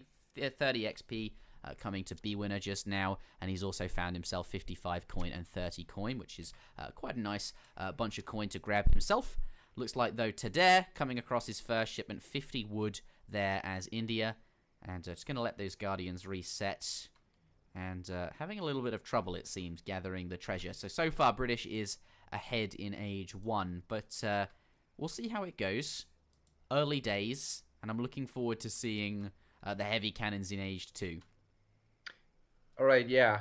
But Brits train Look rockets, at this, right? it's a forwardville Yeah, already. but Brits still train rockets, right? It's heavies in this Oh, format. that's true. Yeah, they get Yeah, rockets. okay. Yeah, because rockets are a little bit better. They train faster and they still need the same amount of shots to kill a heavy. Um, you even can. It's like if you shoot twice at a heavy cannon with a rocket, the heavy cannon will have only 25 HP left. So you can even try to snipe it with some other units. So potentially rockets are just a little bit better at artillery wars. So it could be a problem for India. Um, what did I want to say? Yeah, India went for 9-10, which is actually something some people used to do because you want to go 10-10 in quick search sometimes, like old school. But you don't get a wood start, so you just go 9-10, which is way worse. It's really ugly. But when you have a factory, it works just totally fine. Um, and Bwinner just also went for 9-10, which is just impossible for Brits usually. But Yeah, it's quite fun and actually. You don't, and oh, he didn't build a single manor in Age 1 then. I guess fair no, enough. because he doesn't need to, so he'd rather have the market to get the gangster upgrade and Virginia company first, and then he can just have his factory on wood and spam a lot of manors. Yeah, And yeah. he will have a shipment ready in H2, which you don't have if you ship 3 vills because you age up so early, just because he makes so many manors and he gets so much XP from them. So that's a very nice build. It's the same I did when I tried the Brits in this format, That's a really except cool. I took a trading post because it's even better, but obviously on party serve you can't. There is none yet. That's a really cool build, actually. It's really nice to see sort of optimized, sort of crisp builds already. People have been thinking about this, and that's I quite like to see in SmackDown because it's just people have really been thinking about it. This SmackDown in particular had the most views out of any on the scheduling thread. I think we got to 5 pages of just chat before I scheduled any players, which is more than any of the other SmackDowns. So this one, I think, there's a lot of interest in it, and we'll try and continue that theme. I think the ones people chat about need to be replayed in the future or explored a bit more and that kind of thing. But we'll try and come up with... by the way, if you're listening, if you have any suggestions, there is a link to the SmackDown Discord in the description of the YouTube video below. And if you've got a good idea, do post it in there. That's where all of the ideas, if you post it in the SmackDown Ideas channel, I'll eventually read over, and we'll have a vote on the best ones, something like that. But Bwinner has started with 700 wood as his first colonial age shipment here, and that comboing with Virginia Company is going to be really, really nice. But India, they skipped their age 1 shipment because, well, of course, they're not quite as valuable. We all know that. You get up much quicker. And now he's going to send it here. 5 Sepoy, and he's training Sepoy. And let's take a look at units lost. I think he managed to kill a villager. No, hasn't killed a villager, but killed a house, I think. But now coming forward with quite a lot of Sepoy, and British doesn't have anything just yet. That house was just probably cancelled by Bwinner. For now, these Sepoys have only killed the Explorer, but they could... I mean, like, the eco of Bwinner is spread over the map, and it's looking a little bit scary. Like, he doesn't have any units out yet, or, well, does he have... He's got, like, 3 Musks, maybe, somewhere? Yeah, he's got 3 Musks. But it's not really enough to challenge the Sepoys, and Tidera is pleating them, trying to hunt down the Vils on the map. Not killing any Vils yet, so... Oh yeah, no, he That's the did first kill Vil. one. No? Yeah. Oh, 2 Vils, actually. Okay. Oh, was that the second Vil? Okay, Yeah, well, he's managed to get something done. I think 2 villagers is acceptable as British. Obviously, none is ideal and is what you want, but if, like, that's the only Vil losses he can take, given that he went Virginia Company had so many Vils, maybe he'll be okay, but it is looking like that will be quite challenging. There's a lot of Sepoy here. Let's see if he can keep those Vils afloat. They are quite far from home. I hope for his sake 5 Musks are about to pop, and he calls Minutemen as well. There's the Minutemen, and it looks like that will be enough to scare Tedder away, and it does kill the Explorer on the retreat. So British fine for the time being. Nice use of Minutemen. That's good. I think Bwinner is really happy that Tidera was afraid there, because Tidera can just fight it, and he's gonna fight it, it looks like. And then if he does this, with maybe one more batch of Sepoys coming soon, he has a shot at pressuring the elephants there. I mean, the Vils on these elephants on the left. So it's gonna be a little bit scary for Bwinner. I also wonder why none of these players are training artillery. Yeah, there's no artillery. This is really interesting. I think we'll have to do this one again if they don't make artillery and see if they ever do. Because maybe it's not as good as we think. You know, it takes quite a long time to make an artillery unit, right? I know it's quicker for rockets, but a minute 15 is a long time. And India doing this aggressive stuff, if you're not getting those resources from the factory because you're spending so much time making an artillery unit, maybe you just can't make as many units to defend, and maybe you never get an maybe like the actual meta here is that you never do get time to make them unless your opponent is really slow or something. Yeah, obviously when they're going aggressive, it makes it a little bit harder. But I would agree with that if Brits was actually using his resources to mass. But he had only one Rex. Like, you could have said, yeah, okay, he wants his factory on coin and all his villas on food and just mass from double Rex some musketeers. Then it makes total sense, right? But no, Bwinner still has his factory on wood, and he's using it to boom, or maybe to make some longbows. But my point is that his second Rex went up a little bit late, you know, because what is the point of having your factory and resources to try to make more units if you have only one barracks? Like, it doesn't matter, right? You need 2 barracks at least. Oh, he's got 3 now, though. Okay. Maybe I But didn't check. he's toggled it to... He's got 3 barracks, that's true, but he's now toggled it. It's not on resources, so it must be producing artillery here. Both of them, actually. And Tidera even got the artillery upgrade, so it looks like it's quite fun, right? It's a coincidence, but both players at exactly or roughly the same time decided that now it was worth training artillery. So maybe it's like the initial push, like the first sort of 5-6 minutes of the game. You want every resource you can get going in with their 5, you know, your first 5 sepoy shipment needs to have as many units behind it as possible, just to get as much damage done. And then after the first push, you sort of slow down, switch gear, and start making the heavy artillery behind it. That's interesting. I really think Age 2 is interesting. But yeah, as you said earlier in the lobby, there's a lot less potential to counter them. You don't have culverins and things like this, so it does just sort of come down to artillery wars, which we all know how the Falconet wars can sometimes go in like a French mirror or something, and that sometimes feels a bit more RNG based. Obviously it's not, but it can be frustrating because it sort of feels like that, and that's obviously the only way you're going to counter them. But at the moment, no artillery on the board, but I'm sure we'll be seeing a British rocket popping sort of any second now. Yeah. And then the walking time stuff we were talking about is gonna matter again. Like having there it is right now, while India has to walk his heavy cannon across the map. But the sepoys in melee mode, are they gonna kill the rocket? Bwinner is not sniping them down. Okay, he's now. So that rocket is helping so much. India's gonna have to go back, I think. But he did kill a lot of vills. Brit is still ahead in eco though, so I think it's pretty good for British overall, but it's still quite a close game. Yeah, here comes and now the heavy has cannon arrived, yeah. And I hope we see a heavy cannon against rocket fight, because if Bwinner uses his longbows to help the rocket, I think the rocket should win the fight. Although his rocket is half damaged, right? And yeah. Bang! That's oh! Colonial longbows get shat on. A second one. Oh my god! The house. Like what the? Oh. I think that was a bug. Like the cannonball actually bounced on the house a lot of times. You know, we see that happening sometimes. It just bounced between the ground and the house, and it just made like so much damage because it hit the units and the house like 10 times or something.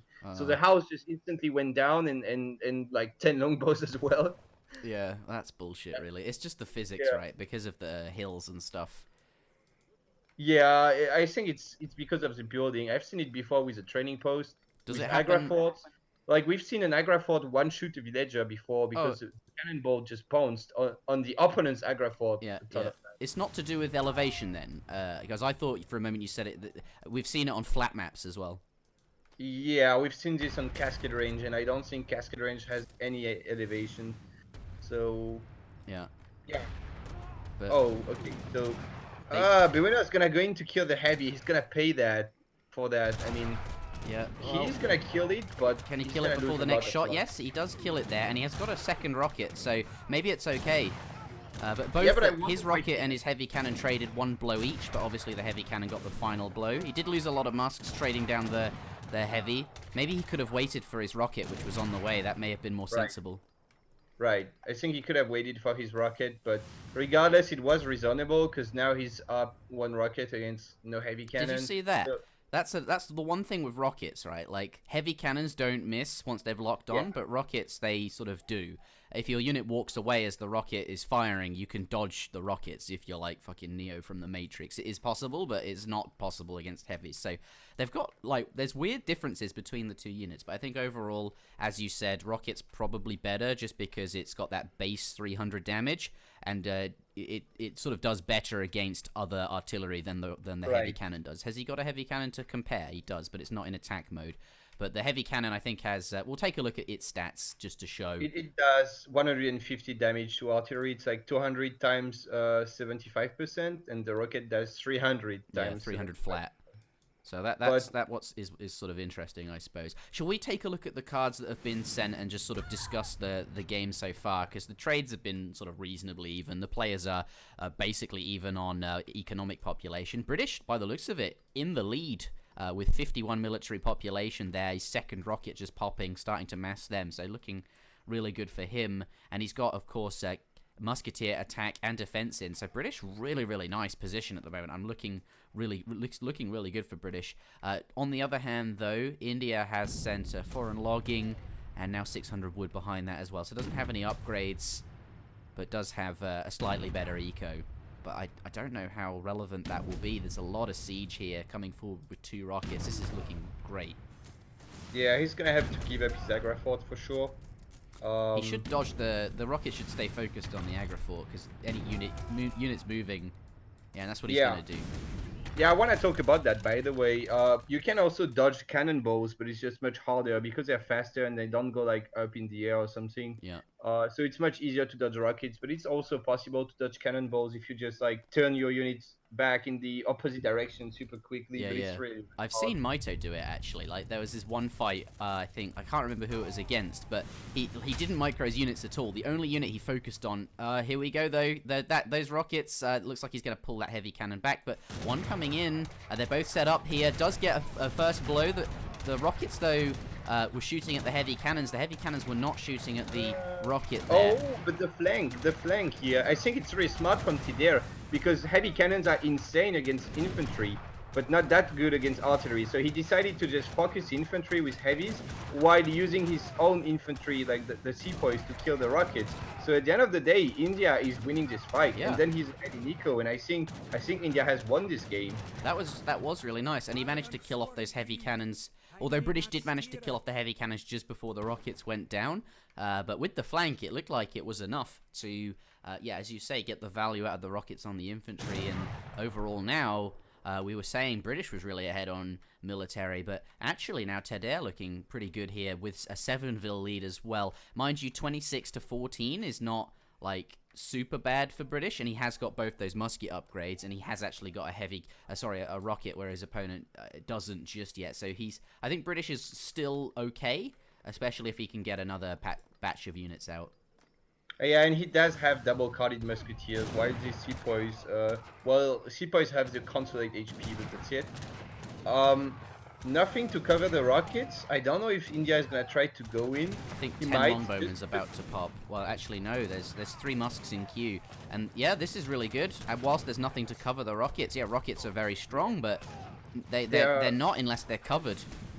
They're not. They're kind of. I mean, honestly, rockets are kind of rubbish against.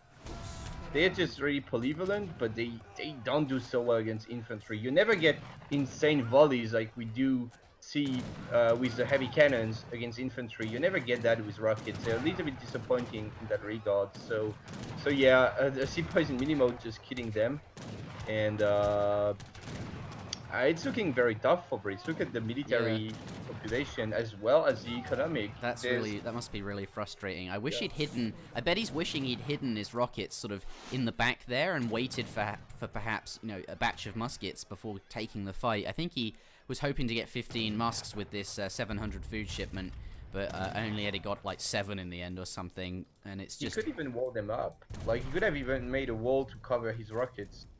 because sepoys are very strong in melee against rockets, but at range, well, rockets have 75% range resist. So Yeah.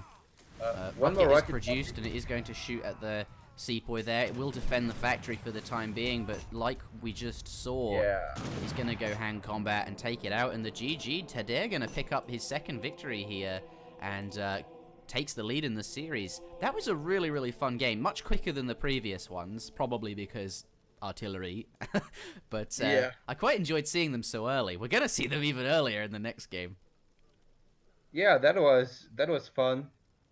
Um, I I feel like Brits has the potential had in this game the potential to win by covering his rockets better maybe. Well, it was the Because fight if at you maybe sort of 13 minutes that didn't go very well for Brits at all. Whether we saw the sepoy flank, and then yes, as you're saying, these rockets at home sort of weren't guarded. You could have built walls just to hide them behind. Just do anything you can to stop the Yeah. sepoy from getting into melee combat whilst you wait for your musketeer batches to be finished. And also that 700 food not being able to be gathered up. If he'd waited like 15 seconds longer, I think Brits would have been also just fine because he could have finished his musk batch, and double-carded musks are really strong. But India does pick up the win there, and that was really interesting to watch. Yeah. Also, I wonder if Brits maybe overboomed a little bit at start with that Virginia company. I think it's fine to ship it, but maybe don't try to make too many manors directly, because India just rushed, and you can expect that. And we're gonna have heavy cannons in H1 now, so that's gonna be even crazier. We'll see at which point they decide to train heavies in. Maybe they don't. Maybe they just start training heavies in transition. Well, we'll have to see, I guess. And now it's up to Tidera to pick first. And it's High Plains. The map seems to matter a little bit less in this format, just because you got your factor in base, which gives you much more versatility. And stuff like the 5 TP line doesn't maybe matter as much when you can train artillery that early. It feels like it's more military focused in this format. But we'll have to see if they go for a stagecoach or something. Okay, I'm back. Were you expressing your thoughts whilst I was gone? Yeah, I was just talking. I didn't know if you would cut or not, so I just No, I kept won't cut going. it. I'll listen to it back, and anything that you say will stay in. You're just such a pleasure to cast with because you always have something to say. In fact, you've got so many things to say that you yeah.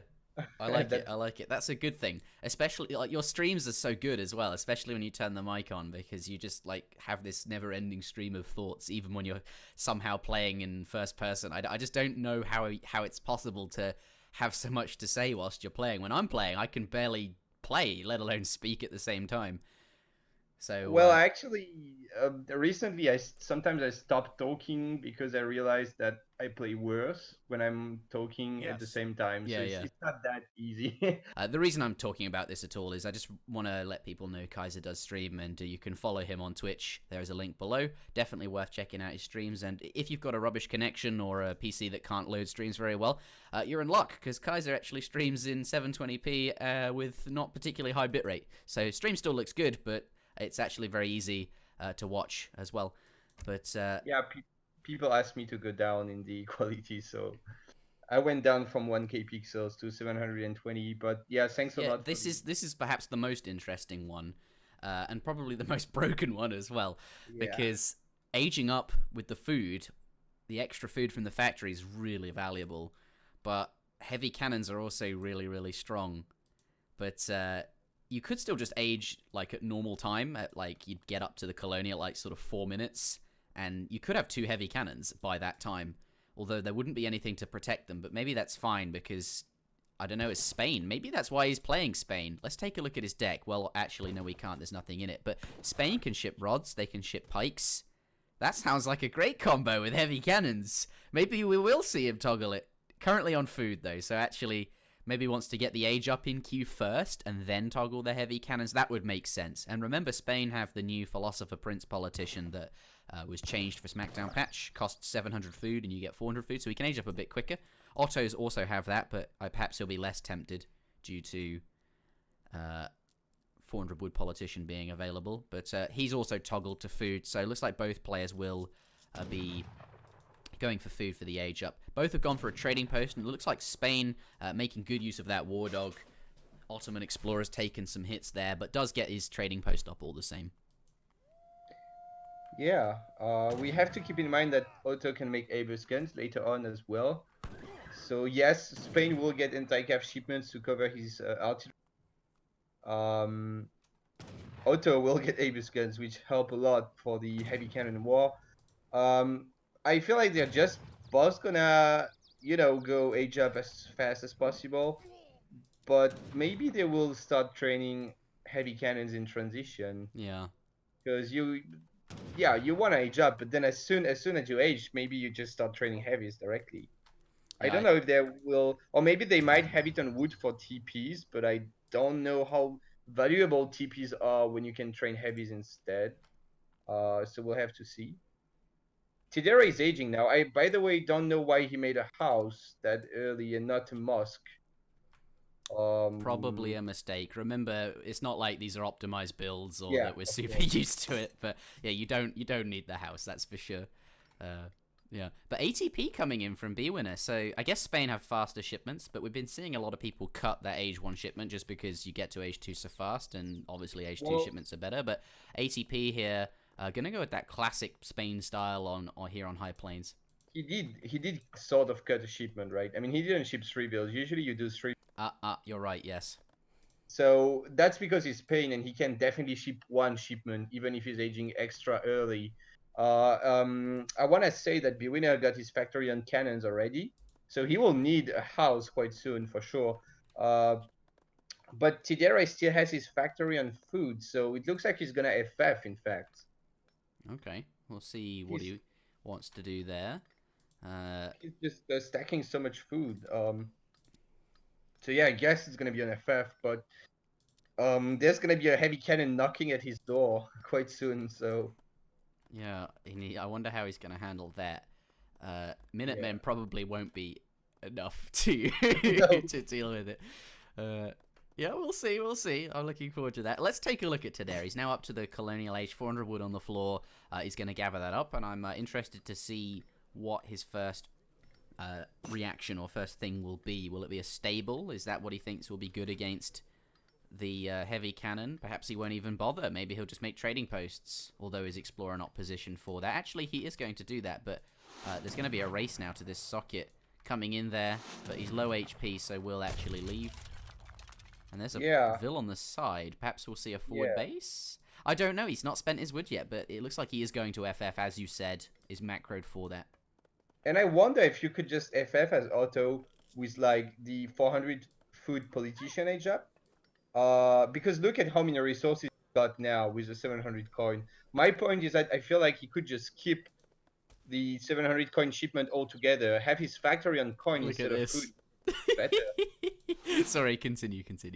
Oh, that's nice. Yeah, I feel like he could have maybe skipped the 700 gold and just have his factory on gold and age up with the 400 food because he's got too many resources for the age up. Yeah. Would have been probably even faster, and he would save a shipment and could spend it on something else like 700 wood. But anyway, Tidera is aging fast, which is not super standard for Otto, but I guess it makes sense in this format. Yeah, a nice box for Bwinner's heavy cannon. So it looks like, he wants to play defensively with his heavy. Because it's true he could try to siege down the factory or the TC of Bwinner. No, of Tidera, sorry. But you don't know if your opponent is going to pop artillery or something. So I guess you could scout, though. Can you actually scout your opponent's factory and see on which resource it is? I'm not sure. I don't think so. I think the reason... Maybe you can. I'm pretty sure you can't. I mean, if you click on your opponent's bank, you'll know it does tell you, but it's kind of obvious from a bank, so that's not really information. My instinct is that you cannot click on the factory and find out what your opponent is making. I mean, you can click on a shrine and see what he's doing, right? Can you? On a shrine. So maybe on a factory you can. Then if that's the case, then I would think so. Yeah, then we didn't see... It's something we didn't talk about, right? But then scouting becomes extra important to just scout what your opponent is doing. Like if Here it's we go. on heavy cannons, then well, you know it's on heavy cannons. If it's on a resource, you know he's gonna make TPs or he's gonna FF or something like that. Yeah. So I actually interesting. had no idea that that's how shrines worked, and if that is how shrines work, then I imagine that's how factories work. And the more I think about it, I think that's actually true because that's just how the observer UI would work. But this is really cool. He's gone 700 wood for the ATP. Get all of those trading posts down real nice, and then 7 7 rods to protect this heavy. And here we go. This is quite cool. Yeah, but meanwhile, there's some Jans coming to his base from that side barracks. And talking about the forward shipment point, Tidere made a tower, probably with his factory on, and he just shipped 8 Jans in that tower, so it's quite interesting. Yeah, they're real fast here. And Bwinner has to keep some rods at home because those Jans, they could just turn around and start sieging the factory. Although, I'm not sure 7 could bring down a 5,000 HP building, but still. Oh, 5 Spahi have arrived, and that will be what he needs to handle the heavy cannon. But you would have to pay for it because obviously Rod's very, very strong. This is... Yeah. Here we go, though.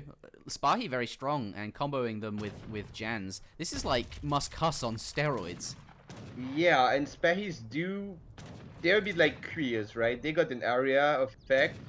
They got a low range resist, which means they kind of die to skirms and goons a little bit faster, but they do fine against little units, in fact. Yeah. So Oh, and this is even nice. He though can just rods put are his heavy anti-cannon, cannon. not sure well rods would do against 5 Spahis, but that box is gonna be really annoying for Tidere to do this, though. He's gonna have to pull back. Like there's no way you siege down the wall while there's a heavy cannon shooting at you. Like it's just not efficient.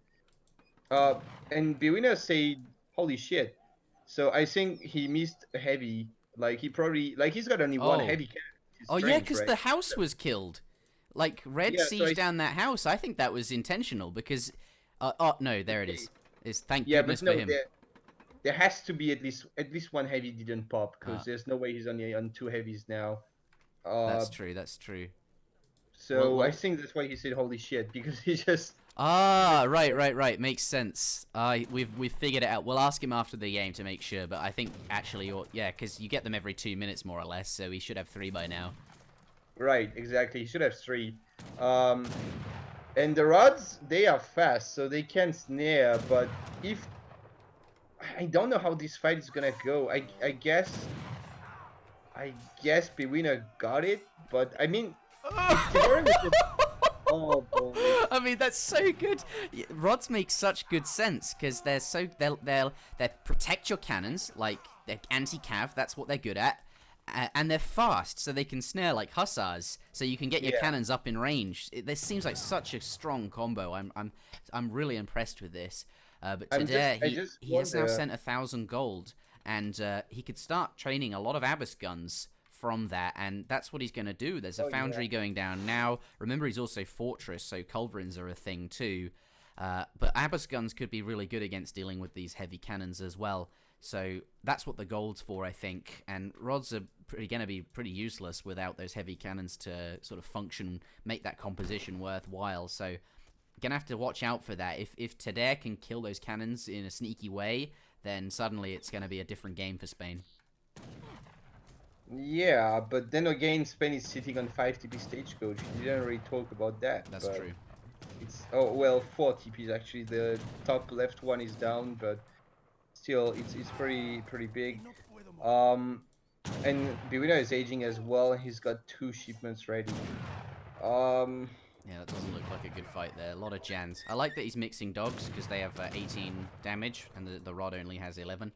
But without those heavy cannons, as I was saying, they're a bit rubbish. Where are the heavy cannons? Oh, they're at home. He's just sort of keeping them safe in his box, I suppose. But yeah, he's trying to defend his TP route, and Tidere knows that he has to deal with that. And that's what he's doing. The Jans take one down up there. The Spahi's going to be able to take down another on the bottom here. Janissary combat now coming in. If we switch over to units in queue, culverins are being trained as well. So looks like Tidere getting ready to handle these heavies. Oh, one more shot from the heavy there. Gonna kill. Nope. Didn't get it. Okay. Culverins, yeah, are gonna be very annoying to deal with. Especially because like his composition is nice, like you said, but how do you kill coverings with rods and heavy cannons? Like when there's giant blocking, Yeah. there's no way. So Bwinner is gonna need his own his own coverings, I think. But this could be a good catch here. Well, 3 heavies and yeah, the just culverins are not just here yet. oh, now he's gonna. Oh my god, that's gonna be a big ass volley. Let's see if he can get the second one. But now the two coverings are gonna come in, but two coverings don't one shoot a heavy, and look at that volley Oh, and on look the at this flank as well. So, yeah, I guess. But he's taken 3 volleys from these cannons, and his Janmass, 4 volleys. This Janmass is non-existent now. But there are 2 incredibly low HP cannons here, and that Culv does finish that off. And it looks like, despite losing all the Jans, he seems. I think this is still a good position for Thar. Obviously, he would prefer to have more Jans, and if he did, he could be in a winning position. That would be really, really strong. But Jans are better than, or Jans are really good against rods, and now there are no heavy cannons left to handle it. Right. And I wonder if Bwinner is making his own archery foundry. But does catch the culverins just as a heavy's made. And this suddenly switches back to blue, I think. Yeah, he's actually gonna clean this up. And he's got a heavy cannon popping as well. And it looks like Tidere decided that he would not train any artillery now. And it might be because great bombards are not really as good as heavy cannon. They lose to heavy cannons when they fight each other, and they also do less damage to infantry. So I guess maybe that's why Tidere doesn't want to train great bombards. And now gonna get caught again and gonna lose some more gens. Yeah, end up here. And rods, they just don't die to melee units, right? I mean, they have 40% melee resist. So the Jans, they don't really kill rods when they fight each They other. get up close, yeah. That's And true. they- And also catching these Abbas with a Yeah. 3 Hussar as well. Oh, Yeah. it's not. What is going on there? The Huss is just Oh, it's sort of just stunning there. accepted it would just die. It got And, confused. But he's found the forward base now. And it looks like this is going to go down pretty soon. Killing the outpost first. Does get a couple of Jans out just before it goes down. They will escape sort of without too much resistance. A couple of Minutemen there, but they'll go down easily. yeah. I would like to mention that none of these players actually have any factory upgrade, which is maybe a little bit of a mistake, especially for Bwinner. I can understand that Tidere doesn't want to get an upgrade on his factory because he's constantly switching it from resource to another resource, but Bwinner has been making only heavies, so I wonder why he didn't get the upgrade, the mass production upgrade. But meanwhile, Tidere did raid, like, wait, what? Bwinner is on 15 vills? He just lost a few vills just now. Yeah, but 15 is like really, really low. Yeah. That's insanely low, actually, especially since he did ship 5 vills at some point. So I guess we didn't see all the vills going down, but if we check units lost, Yeah, he's lost 8 vills in total by the looks of it. I just saw then- like 4 or 5 of them die. didn't make vills then, because there's no way you would have only 23 vills or 22 vills over the whole game at 14 minutes. I wonder if he deleted something to get a factory, sorry, to get a heavy cannon out, maybe. Or also remember he went to Fortress Age. That, you know, takes a long time and you can't train vills. But yeah, it must be the case that he's not trained a few, and some have died Yeah. clearly as well. We'll He's lost check 11 the, total, and could lose even more here. Look, these villages are really exposed. Those rods racing over there, so I think the vills will be fine. Yeah. I think he could have even baited. At this point, I wouldn't even move my vills. I would bait the opponent to try to kill my vills just to catch his husk. But I want to check at the end the villager graph because I really wonder. I mean, look, even Otto is on 25 vills, so like there's no way Spain. Like he must have not trained vills for a while. But he's adding a TC now on a nice, kind of a nice spot with a gold mine and some hunts. And taking back the TP line, but it's a really close game, right? I mean, the eco is quite even, and the military as well. But 5 Abbas, Mamelukes have arrived, and that's going to be really, really good. But he has his box still, so maybe he can just keep his units safe in there. And rods are also very good against Mamelukes. So, and, you know, Rod Lancer seems really strong against what the Ottoman player has there. And also there's 1,000 food on the floor, which he's gathered up. There is a villager on that now. So, it's looking okay for Spain. But being that far behind in vills is concerning. And I think Ottoman... Let's see what he can do, though. 3 heavy cannons is a lot of heavy cannons. And if Spain can get some work done in this fight, he'll be okay. And then he might be able to get that route back. Remember, he's got a lot of wood. That he can build that within the factory. In fact, 700 stockpiled as well. So it all depends on this fight. If this goes well, he can reclaim the stage route and catch up. Yeah, right. It's really gonna be an important fight, and I don't see Otto win 3 heavies and a bunch of units to defend them. So it looks quite scary for Otto. I don't know. Like does he have? Yeah, he remade an archery foundry. I wonder. Maybe he's training culverins right now.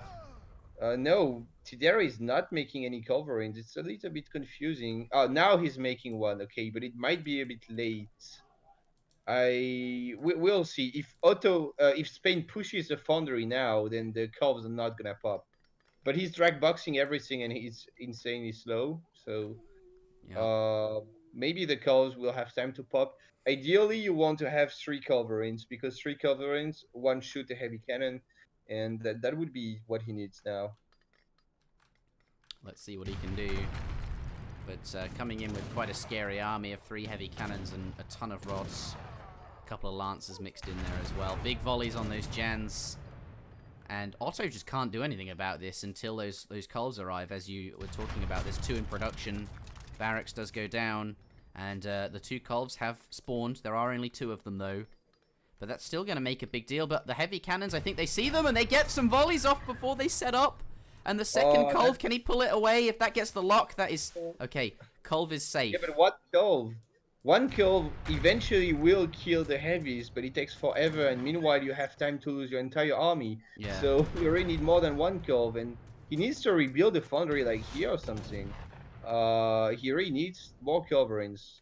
He's gonna try his best to micro his 1 culve, but you need like 9 volleys to kill 3 heavies with 1 culve. So, yeah. I think at this point, Bwinner could just go in. He's a little bit shy with his units, but he could just go in with everything and bring his cannons forward and just shoot. So what do you do here? Just pack your cannons up into walking mode and just like walk straight into the rods, into the Jans. Then your rods, and yeah, you do that. I think you do that, and the lancers as well, and yeah. Also, I want to say that sadly, Bwinner doesn't have the rod. Cav coming from the side. There are some rods there. The rods get pulled back and not going to make it. What are the cannons doing? They're trying to, but there's Mamelukes in here. They're very strong, and I'm not sure the rods will be able to keep all the heavies alive. But the culve does go down. There are 2 heavy cannons here. Big volley though, but yeah, the falconets might. Bwinner reacted quite fast to the falconets. He's shooting at them now. Yeah. It's gonna be really close. I think Otto probably, yeah, he got it. Otto got it.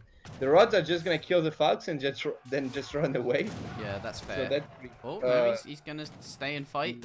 Now he's gonna get out. Yeah, rods can't take that on. They need backup from a supporting unit. But these fights are interesting in the way that like they neutralize their cannons and then suddenly the 2 units just separate because that's kind of funny. Yeah. But Spain, he's catching back up. His vill count is now the same as Otto, and he's reclaimed that stagecoach as we were talking about. He's even got that second TC down. That went down well before the fight, although Rod's streaming in here. That heavy cannon is sort of in the open. Yeah, getting 2 good volleys, but a little bit scary, this heavy being just alone in the middle map like that. But he did kill like at least 5 Jans with it. Otto, nah, he's gonna go back. Okay, well, interesting. I wonder why Bwinner keeps making just so many rods. I mean, it's nice to block, but obviously rods just lose to Jans. So I feel like maybe he could add a little bit more heavy. Oh, it does get pulled back in time. Well, the reason is he wants to combo them with the cannons, right? And if you get a big enough mass of cannons, it's just unstoppable, maybe. But he's not been able to mass cannons. They've been dealt with as and when. And as you say, Jans are just so good against rods here. But could be a snare here, and we're about to prove why rods are good. Yeah, of course.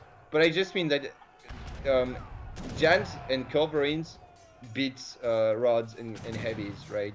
Like if your culverins can just kill the heavies, and rods are totally garbage. So, Yeah. but now they're doing a good job of snaring and stuff. It's just really sad that he doesn't have rod upgrades in deck. He probably didn't plan on maybe making that many rods, because you can see Bwinner has shipped calf combat and calf HP, but he's mostly making rods. So that could be rod combat and rod HP instead, which would be much better in this situation. That's true. Really, really strong rods. But the Abbas have, sorry, the Jans have not done so well. Like, the rods have done reasonably well there. They've taken down quite a lot of Jans. Jans have always been not the best at killing heavy infantry units. I mean melee units.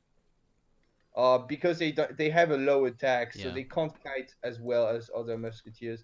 That's why also you go for dubs sometimes as Germany against Otto, just because the Jans don't do too well. And they have, But I do like that Bwinner is adding lancers again, because I mean he's got triple carded lancers. yeah. Well, once you've sung all 3 cards, the cabs suddenly are much more interesting than before. Triple But he card, doesn't have that card that gives an extra multiplayer yeah. to Quadruple carded lancers. Can you imagine? Yeah, that would be insane. Then he can get the Comanche settlement and get more HP.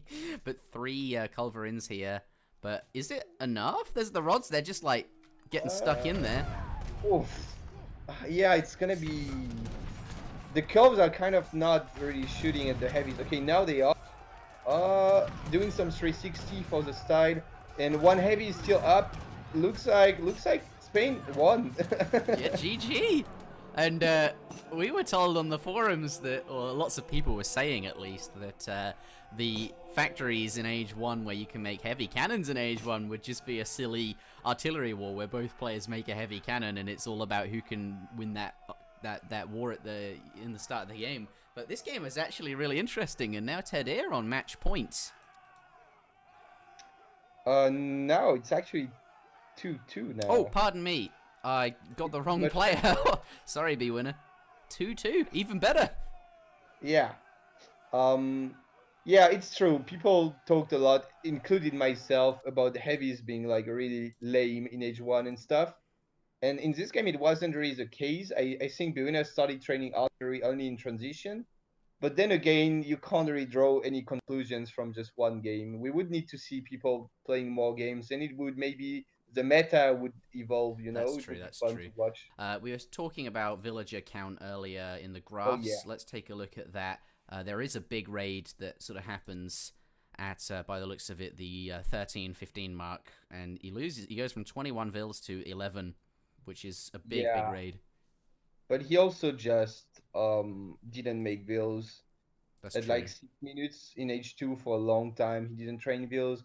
There was also the age up, but this is not only the age up. I mean, he didn't make vills for 4 minutes and 30 seconds, so that's like already like 5 vills he just deleted by not training them. So that was a little bit weird from Bwinner, but regardless, he won the game. So I'd like to see something like that again. Ladies and gentlemen, welcome to game number 5 in a best of 7 series. The score is 2-2, really even at the moment.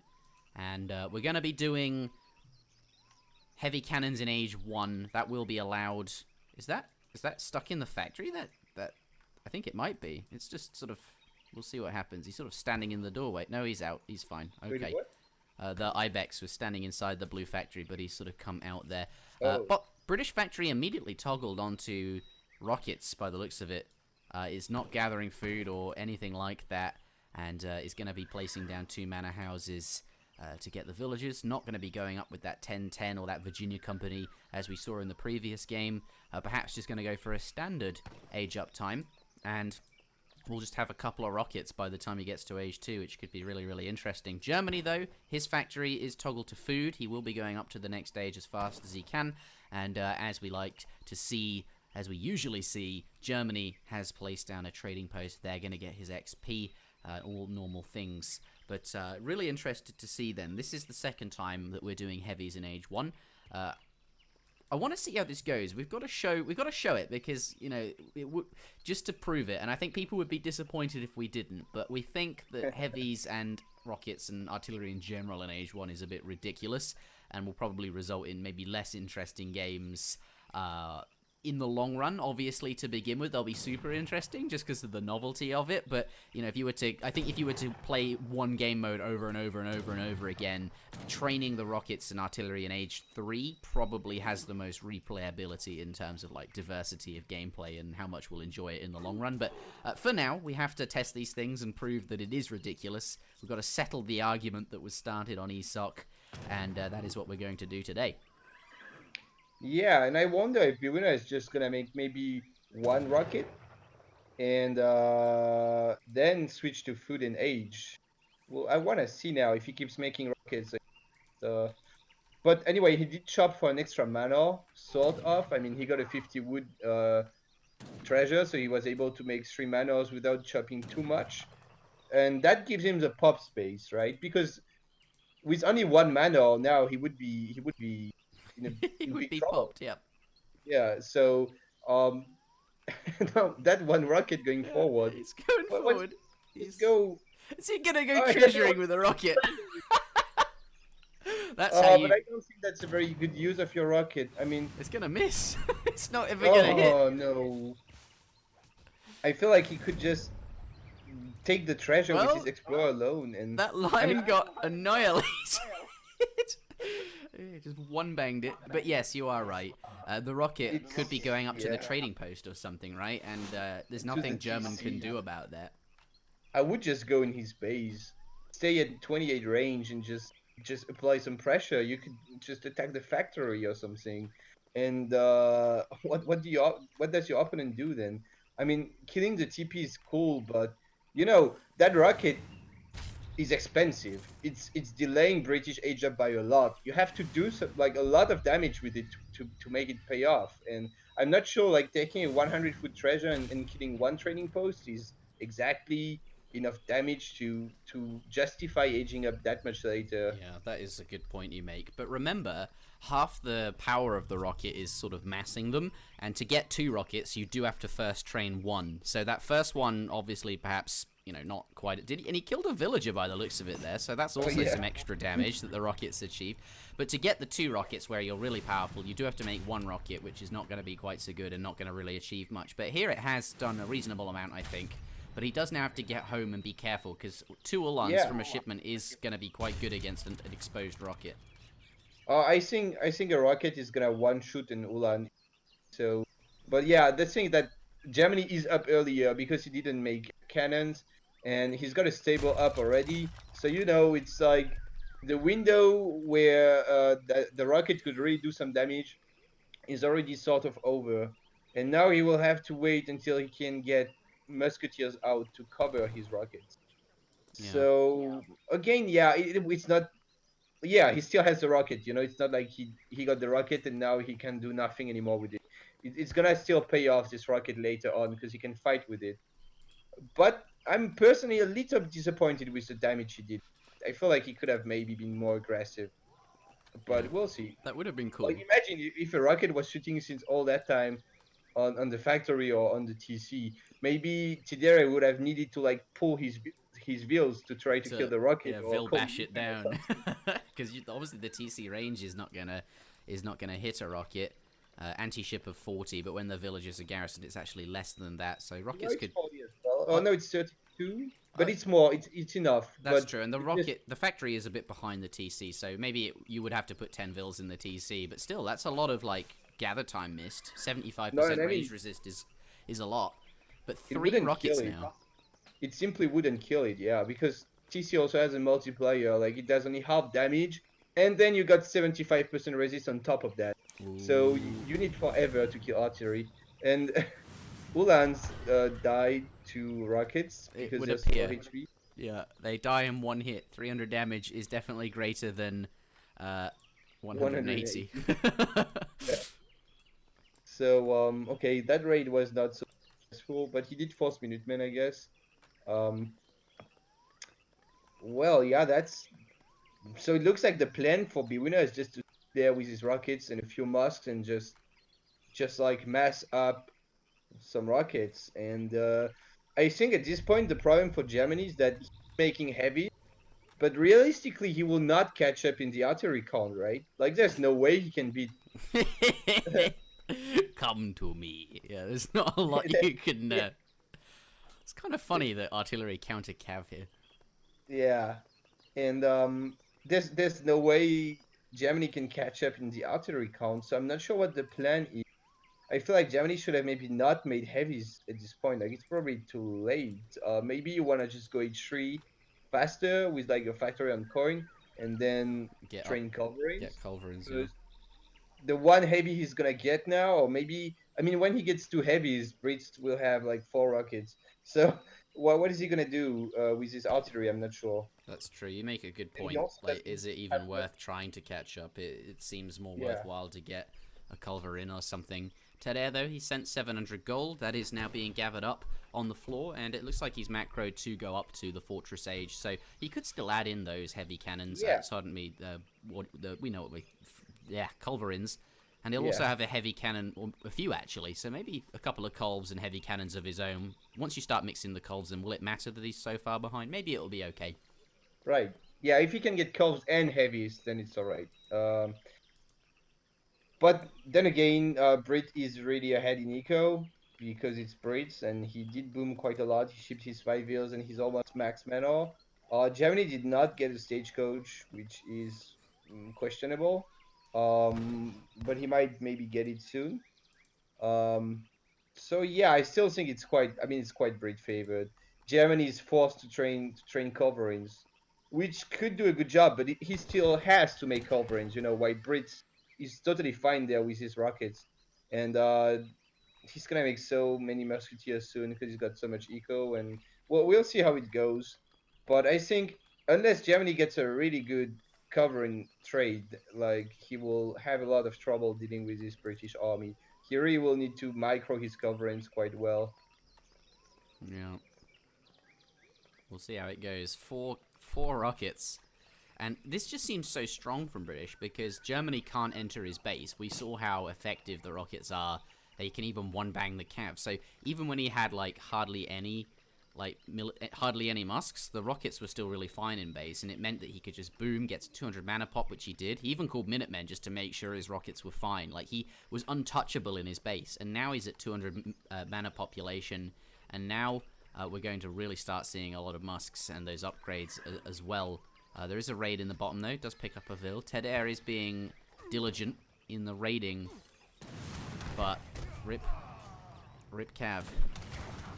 Oh, Yeah, I think he should probably stop raiding. At this point, there's just too much stuff to defend. 6 musks coming in. That's an interesting shipment. I feel like the upgrades may be stronger. I guess he's not got all that many musks just yet, but he will soon. But yeah, I wonder why he shipped that. I mean, he doesn't. Yeah, he doesn't need 6 extra musk, but musk attack would be really strong, and he will make much more. Like, look at these batches. He's just popped 10 musks. So I wonder why you would ship 6 when you can ship upgrades. It's kind of a mistake, I think. But anyway, he does have a nice mass of musketeers to cover his rockets. And Germany just aged, so it's still sort of a timing for Bwinner to push now. And I guess Germany is just gonna try to make covering as soon as possible. Yeah, but his artillery foundry is still going up. I wonder if he's gonna have time to pop enough coverings there. yeah, and it's quite far forward, that foundry. It could be vulnerable to like the rockets firing a volley on it. Might be okay because the rockets have sort of stopped. They're now on the move again. But if that goes down before the Culverin not even queued actually, Yeah. so this is disastrous. He does have stagecoach, but he doesn't have any curves in queue. So yeah, it's a little bit weird. And why would you build your foundry forward like he did previous game already? It's when you want to make coverings, you always should, or even artillery overall, always have your foundry in the back, just because you don't want your opponent to know what you're doing, and you don't want your opponent to deny your foundry either. So now we're in the situation where Brit has 5 rockets and Germany's on 3 heavies, and he really needs some. Oh no, he's on 4 heavies, but still, he really needs some coverings, and Yeah. he's rebuilding it now in a better spot, but it's giving just time. And potentially could lose his factory if he doesn't get heavy. Culverin's real soon out. I don't think he's going to be able to get a culverin. Like, the houses are just going down too quickly. Oof. Yeah, and the settler wagons would die quite quickly to rockets, so he has to be really careful with his builds. I think it's too late. I mean, if he built that foundry further back to begin with, maybe, but now there's no way here. These rockets gonna make short work of the heavy cannons, and musketeers are just a better unit when you have against war wagons. Yeah, I mean the cannons get wrecked, like really, and rockets do actually quite well against war wagons as well because they don't have a multiplayer against cav. So I don't want him to focus the TC though. I think the factory is more valuable at this point. But meanwhile, Tidere does have a Kelvin Q, but almost Two no heavy cannons though are doing a lot of work on those musks. Whoa! Oh my god! Yeah, I guess they're veteran Musk still, and he didn't get the HP upgrade. It was the attack upgrade. So, and oh my god! Look at the Rhino Lance come out just as all the Musks are dead. But the factory! He's not gonna get it. No, why is he? Imagine if you didn't look at this TC HP. Remove that HP from the factory and it's dead. Okay, you know? sure. Like, but he still would have, right, killing the factory would have been good. And look, he's even got a big raid in the back of the British player's base here. God, it looked, I can't believe it. He can't believe it. The heavy cannons were enough to kill all down all the Musks. And then a 901 shipment.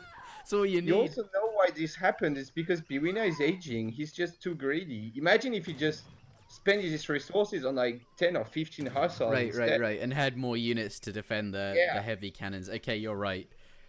That's just so greedy from Bwinner. It's a little bit sad. It's just a throw. I mean, it's not over yet. I think it's still a close game. Brits is still ahead in eco. But it's just much harder for Brits to win now compared to just like a couple minutes ago. Like, I didn't see Germany winning that. I thought he was dead without coverings. And in fact, he was able to hold without even getting coverings out. And now he still got 2 curves. So any rocket popping from Brits is not going to be very scary anymore.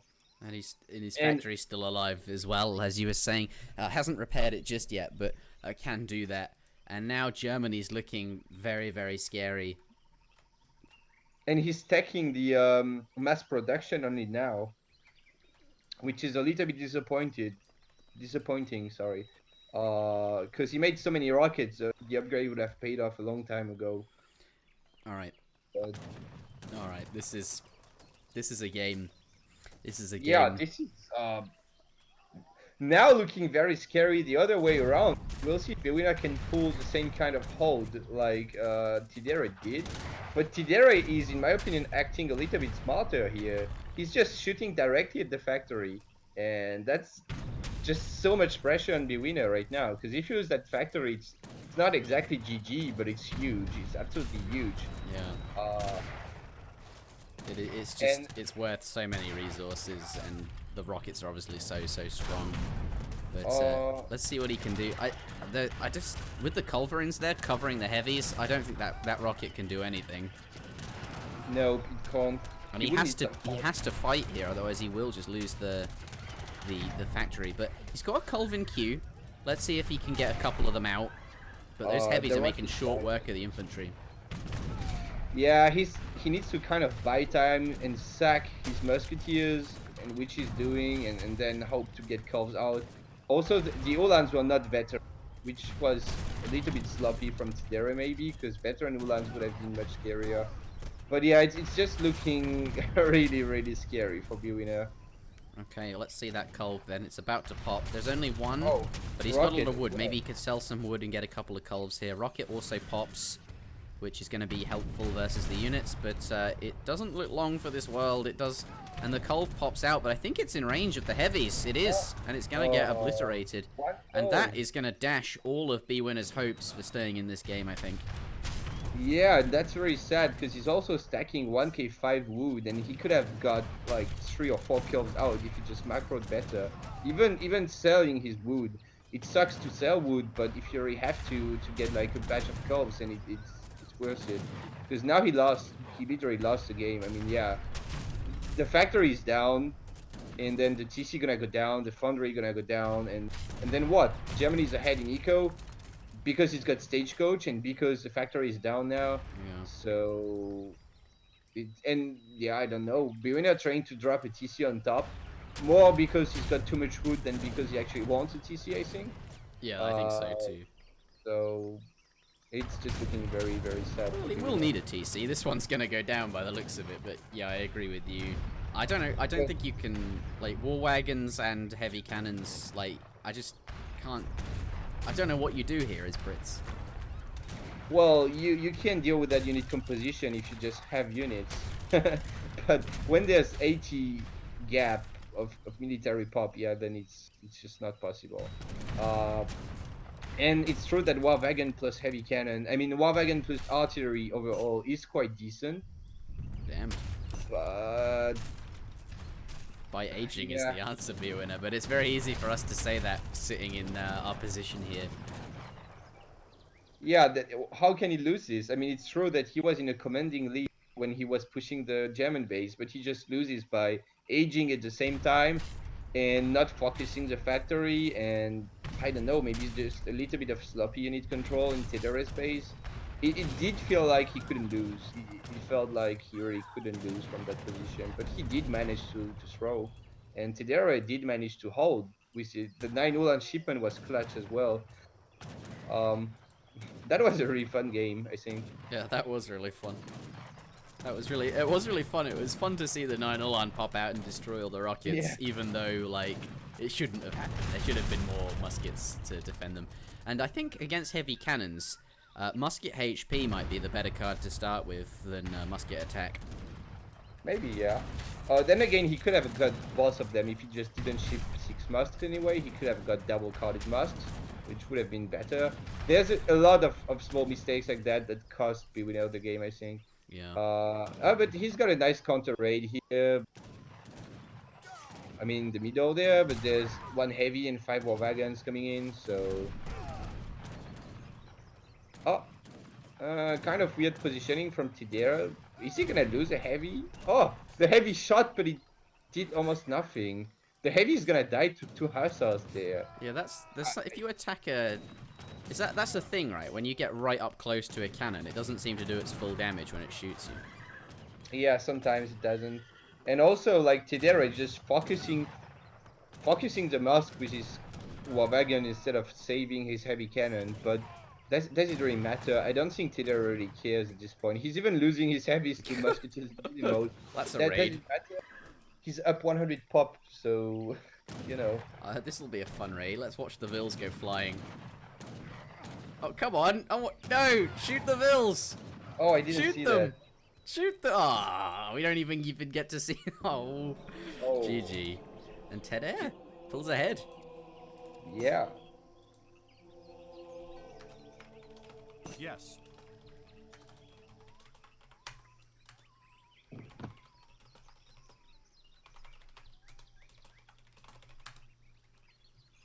That was pretty funny. I want to see the military graph. Yeah, look at that. Before Bwinner aged up, the military graph, man. It goes from like 80 to 0 in Yeah. like the space of a minute. Which is absurd because, okay, Germany was H3, but British definitely had the better unit composition. Like, there was nothing to challenge Musketeer plus Rocket there, but he just threw, yeah. British versus Aztecs. Match point for Tadare. If he wins this one, he takes the series. Let's have a look. This time, heavy cannons cannot be made until the Fortress Age. So, not going to be seeing any early rockets or anything like that. Although we will be seeing some weird heavy cannon shenaniganry from Aztecs, which you won't normally. But not until the Fortress Age. Let's see. Spawning on the... Oh, yeah. On the... Just go ahead. Yeah, sorry. Alright. On the bottom of the map, in the colour blue, we do have the British 300 wood start. And I almost thought, I know, let's go scout with the with the factory wagon, we can get some extra llamas. But no, that'd be quite bad, wouldn't it? Forward factory there. It's not going to go behind his base. I guess he just wants to plop it down. British, though. Crack shot's the 40 XP treasure, but he's going to ignore it for the time being. Going to go and get his llamas there. Factory's up. It's currently on coin, which seems unusual. I guess it's the default. Switching over to food. Okay, that makes a lot more sense. And looks like he just wants to get an age up in very quickly. The Aztecs, on the other hand, also going for food. And the warrior priest waiting patiently at home for the fire pit to be complete, but has an outlaw blowgunner that he's found to help him with the llamas. And we'll keep an eye on the llamas, I suppose. Yeah, it's when you build your factory, it's always on coin by default, and then it's funny because you can look at the coin count of boss players and see that Bwinner switched a little bit earlier to food than Tidera, who's got a little bit more coin in. You don't really want coin early on, but like no matter what you do, no matter how fast you are, your factory will gather some. But yeah, they just gonna raise to H2 apparently. I don't think there's any way much Aztec could do in H1. Like, you could see some different weird build maybe from Brits where they would use the wood for manors, but realistically, the only thing Aztecs can do in H1 is have their factory on foot and go H2, because there's just nothing to do in H1 for Aztecs. I just changed the lighting. Boom. I just wanted to show that off. I don't know why. It's really fun. There's some really cool ones in here. Yeah, they are. Control... Do you know how to do it? Control-Shift-C. Lighting. I've only just discovered how to do this. Let's try 80 and see what happens. That looks like normal Pampas Sierres. That's a bit boring. Oh, wait. But about the game, though. Sorry, I should... Okay, yeah, let's talk... Yeah, I mean, you can keep having fun with UI after, but I just want to show that, because he's already dancing... with a bunch of builds. You can't dance for Warrior Priest in H1, so he's dancing for XP. Which is, I guess he wanted to get 3 builds in, and then he's dancing with builds for XP to still have now a shipment ready in H2, so that he can ship like 3 Warrior Priests, and then keep just dancing for Warrior Priests. So it's interesting. And he's left it. But yeah, the UI is fun. I did experience a little bit using the zoom stuff when I casted some treaty, because it's good to be zoomed out to see the big battles, but it makes it lag sometimes, so that's one problem. They don't mind in treaty. It lags anyway, right? There's hundreds of units. What's the difference? I don't think they'll notice. No, that's not fair. That's not fair. Of course they would notice. I think just the zoom is the best use I can. I'll show the... okay, I suppose we ought to show the chat. Let's do it very, very quickly. How do you... It's cam zoom... Let's try 70. There you go, chat. That's what it looks like. But this makes the game lag, so we're not going to do that. Well, it depends on how much you zoom out. I guess 70 is alright. I'm not sure. Maybe not in fights. I don't know. Anyway, there's some end reveal here following. Come back with my llamas. Yeah, because you can actually kill your opponent's llama with your veal. Like you would eat it like your own llama, right? And same for your mates in team. And so like the blue expert just stole a bunch of llamas from Tidere. Sadly, he just didn't keep them close enough to a building. So. And then the veal was like trying to follow them and to kill them just as a revenge. So he definitely stole them from his opponent, did he? What, all 4 of them? Yeah. I mean, he came from there. So, like, that's where he took the llamas. Sure we said rockets in H3. Huh. Can you chat? I can't chat because I've been fucking around with the UI. Can you say them? Yeah.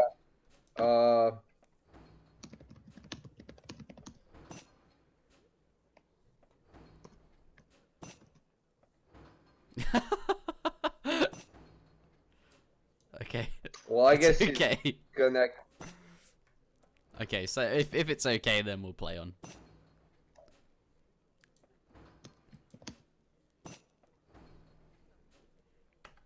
I mean, he just needs to like keep it in a corner and not fight with it, maybe until H3.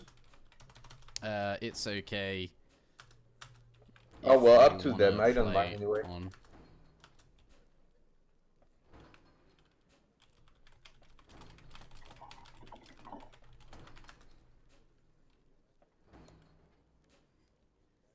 Yes.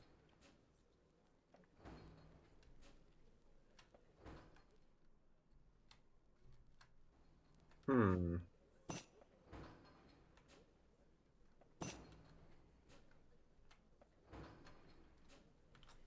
I mean, if anything, it's unfair for him because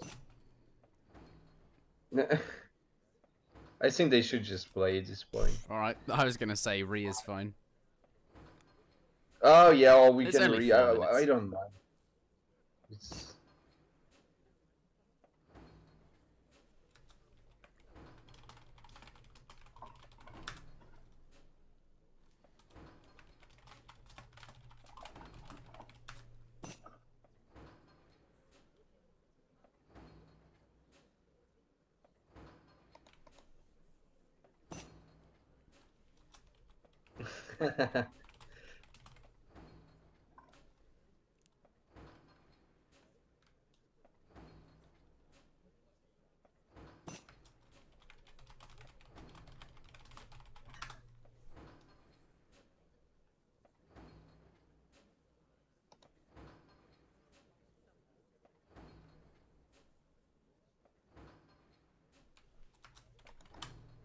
Are you ready?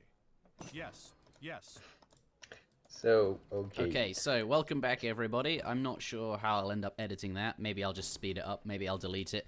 But we said no rockets, artillery, etc. until age 3, but Bwinner forgot by the looks of it. He thought it was age 2. But we've agreed to play on. Tedare doesn't mind. And everything's fine, I guess. But they could have rehosted if Yeah. they wanted to. That was definitely an option. But whatever, let's go. Yeah. I think Bwinner is pretty happy about the fact that he can keep training heavies rockets because he's probably got one like halfway in queue, and if he would have to switch to a resource, it would be a big waste. Anyway, Tidera is regardless of the new rule, Tidera is not gonna make any artillery. He's gonna keep his factory on wood. I'm not sure what he's gonna do with that wood exactly. It feels like Tidera is like Warrior Priest booming and also macroing for an age up at the same time. He's most likely gonna get 600 gold in just now and age. Well, he's coming across the map against Bwinner, who has a rocket and 5 musks. In fact, 3 more behind this. And I'm not sure how much damage they can get done. I don't think they're going to threaten the TC, although he won't have his messenger age up, because Aztec almost always uses that for age 1, or going to age 2 rather. So this rocket could get some damage done, but he does have a lot of warrior priests, so he could train a bunch of, you know, like, not Minutemen, but the warriors you get from the fire pit, and that could help hold against the rocket. Yeah, it could. I mean, I don't know. It's still a rocket. Like it's so scary, and he's got just enough musketeers to cover it a little bit, as well as one horse apparently. I feel like he could bring his rocket from the right side and try to snipe the fire pit, like maybe kill some warrior priest with it. Yeah. Although it looks like the warrior priest doesn't even die in one shot from a rocket, so I Oh, they don't got know. 360 HP, that's true. Yeah, So they'll be alright. it's not. He's just going to take down the market for the time being. So the factory and the TC are fine, and he's aging up now. He's going up with the chief, but he'll be okay. Yeah. Second rocket's now pulled up, but I think he'll get there in time. The rockets aren't going to be able to take that TC down.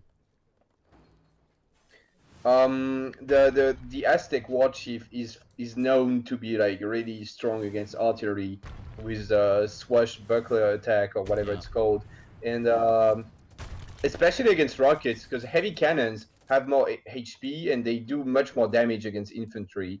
They do like 600 damage to infantry, and the Explorer is infantry.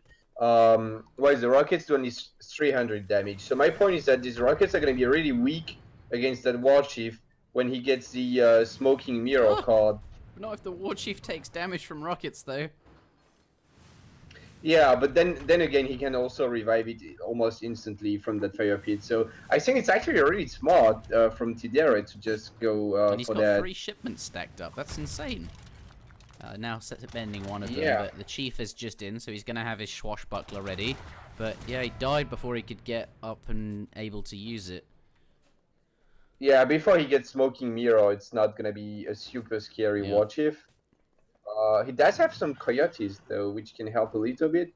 And he's reviving. No, yeah, now it's revived. The war chief. I think he's just buying time. Really, he doesn't really expect to do He's much. just trying to keep the you know. rockets are just trying to get away. Oh. Does do half damage to one Get though. one. And I suppose every time that war chief is walking towards your rockets, you do have to run away from it, so the rockets won't be shooting at you. And also, he did manage to kill half of a rocket there, which is pretty good. The fire pit though, it's gonna go down. It's down now. Wow, that's big, cause. Yeah.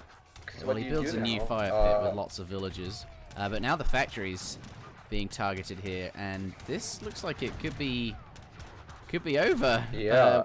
Looks like the warrior, the chief goes down. I mean, this has 5,000 hit points, so it's going to take a while to die, and all of his warrior priests can start working again now. There they go. He should dance for the healing dance that gives back HP to units, so that his war chief would directly revive next to the rockets and not come back to the fire pit. Because really, even if he gets his war chief back, the factory is down. There's no way he can save that factory. And he's got 13 maces, but hold on, I don't here know. we go. Is it going to go down though? The factory's got 500 HP. Yeah, It's for sure going to go down, but he can probably kill. Yeah. Okay, factory's down. But even if he Yeah, does it's kill both just the rockets, it's just over, right? Look at the eco in the graph. It's ridiculous. 17 to 57. So yeah, it's pretty much over. Maybe a little bit unfortunate for Tidere that maybe he didn't expect rockets to come in, because there shouldn't have been rockets. You know, so that the fire pit stuff was a little bit weak, because you could just get the fire pit down very quickly with rockets. Well, that sort of sucked. Yeah, it's what Bwinner says. Like, it was really lame because Tidere just lost his fire pit so fast and didn't expect it, I guess. But well, they agreed to it, I guess. They did agree to it. Let's do this again. Ladies and gentlemen, we're replaying the game, so if you review a bonus game, perhaps. So the score is still 3-2 to Teder, and not 3-3, because Bwinner feels bad and wants to replay it, and we're going to force the issue because, well, Teder's too polite. So let's reset that scoreline. And I assume we're just going to see the same things again. Last time, both players, they try and toggle their factory to food ASAP, but as you said previously, Kaiser, no matter how fast you are, some coin is going to be generated. That's just what it defaults to, but 27 coin is pretty quick, and 25 coin there for Aztecs, so I think that's rough. That's probably as quick as you can get it. Yeah, but unfortunately he got his factory up late. I mean, Tidere, a little bit late, but then he was fast to switch it to food. I guess we could just have another how you call that version of the SmackDown where you just play until 5 seconds in game and whoever has less coin wins. Like, it's a sort of a challenge to who can switch faster his factory. I was thinking of a new scenario called, you've played Time to Micro, right? I wanted to make a scenario called Time to Macro. And what would it be then? I would, like 12 challenges where, like, the goal is to make, I don't know, to age up to Fortress Age from a set position, or to, I don't know, to do certain things like that. Maybe I'd randomize the challenges, maybe they'd be set, but it would be like Time to Micro, but it would be... Oh, that's interesting. Yeah. So, like, some rounds where you try to macro better than your opponent? Yeah. That would be I'm not sure if it would be... Like, you could train military, maybe, and you'd have to attack them. Like, Time to Micro is completely symmetrical. You have the same units and stuff, but Time to Macro, I kind of imagine, like, one player is the raider and the other player is the defender who has to, like, get to a certain age up within a time limit, something like that. Yeah, I did think about that kind of stuff also before. You could also have something like where one player has some resources and the other has an army, and you got like a TC and a military building, and you gotta like time your Minutemen and some Ah, units and stuff. oh, that's And cool. you know, I think there's lots of room for that kind of That's scenarios. almost macro, right? Like, I mean, macro is Yeah, villages and stuff, but getting your timings right is kind of macro. yeah, it Okay, is. that's you could maybe help me design some of the mini games, but I really like that asymmetrical design where both players sort of have a Yeah, different yeah. role and you switch, and I think that'd be fun. Yeah, it is. It is very interesting. It's the same for time to micro, actually. I think time to micro would be more interesting if you didn't have mirror armies. Like, let's say crossbow pike against Musk Hoss. The problem is that it's really hard to balance the armies when it's not Yeah, mirrored. yeah, that's for sure. But yeah, I did anyway. I did make a scenario actually Yeah. where you get random units, like it spawns, like all the units are like about the same amount of value approximately. Like for example, you'd get 2 musks and your opponent might get a hussar, but it would spawn like you'd get like 30 spawns of random units, and then you just go at it, and yeah.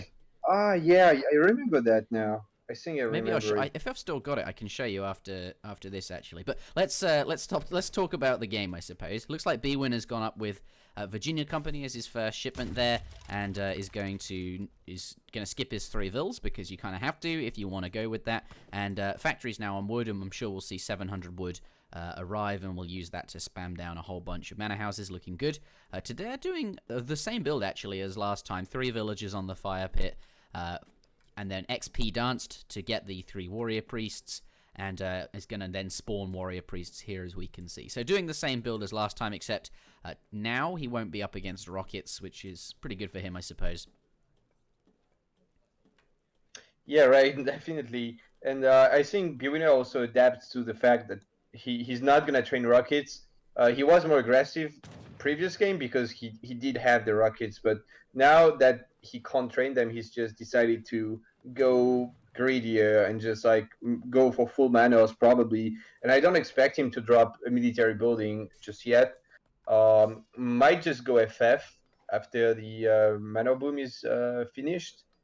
And I think Tidera is just going to do the exact same thing as the previous game, yeah. Although he stopped at like 7 warrior priests. He's not dancing anymore with bills. He's just dancing. Okay, I guess that's okay, yeah. He's gonna finish dancing for warrior priest without setting his bills on the fire pit. But that's alright. Yeah.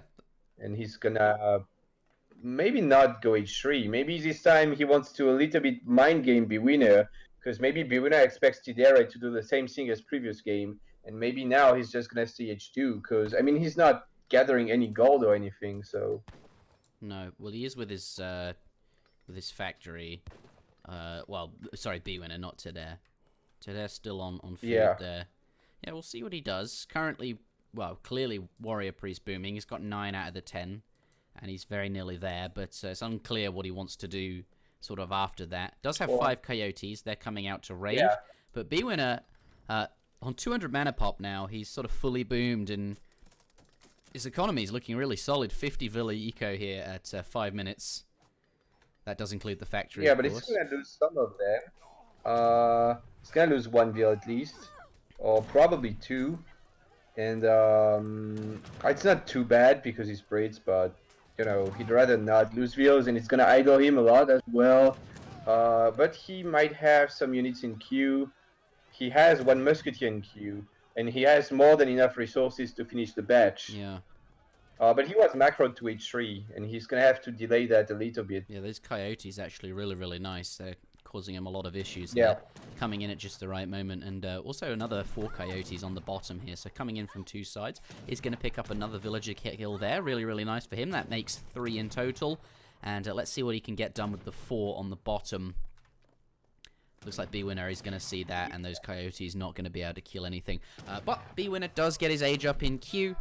We'll be going up with the adventurer for 7 longbowmen.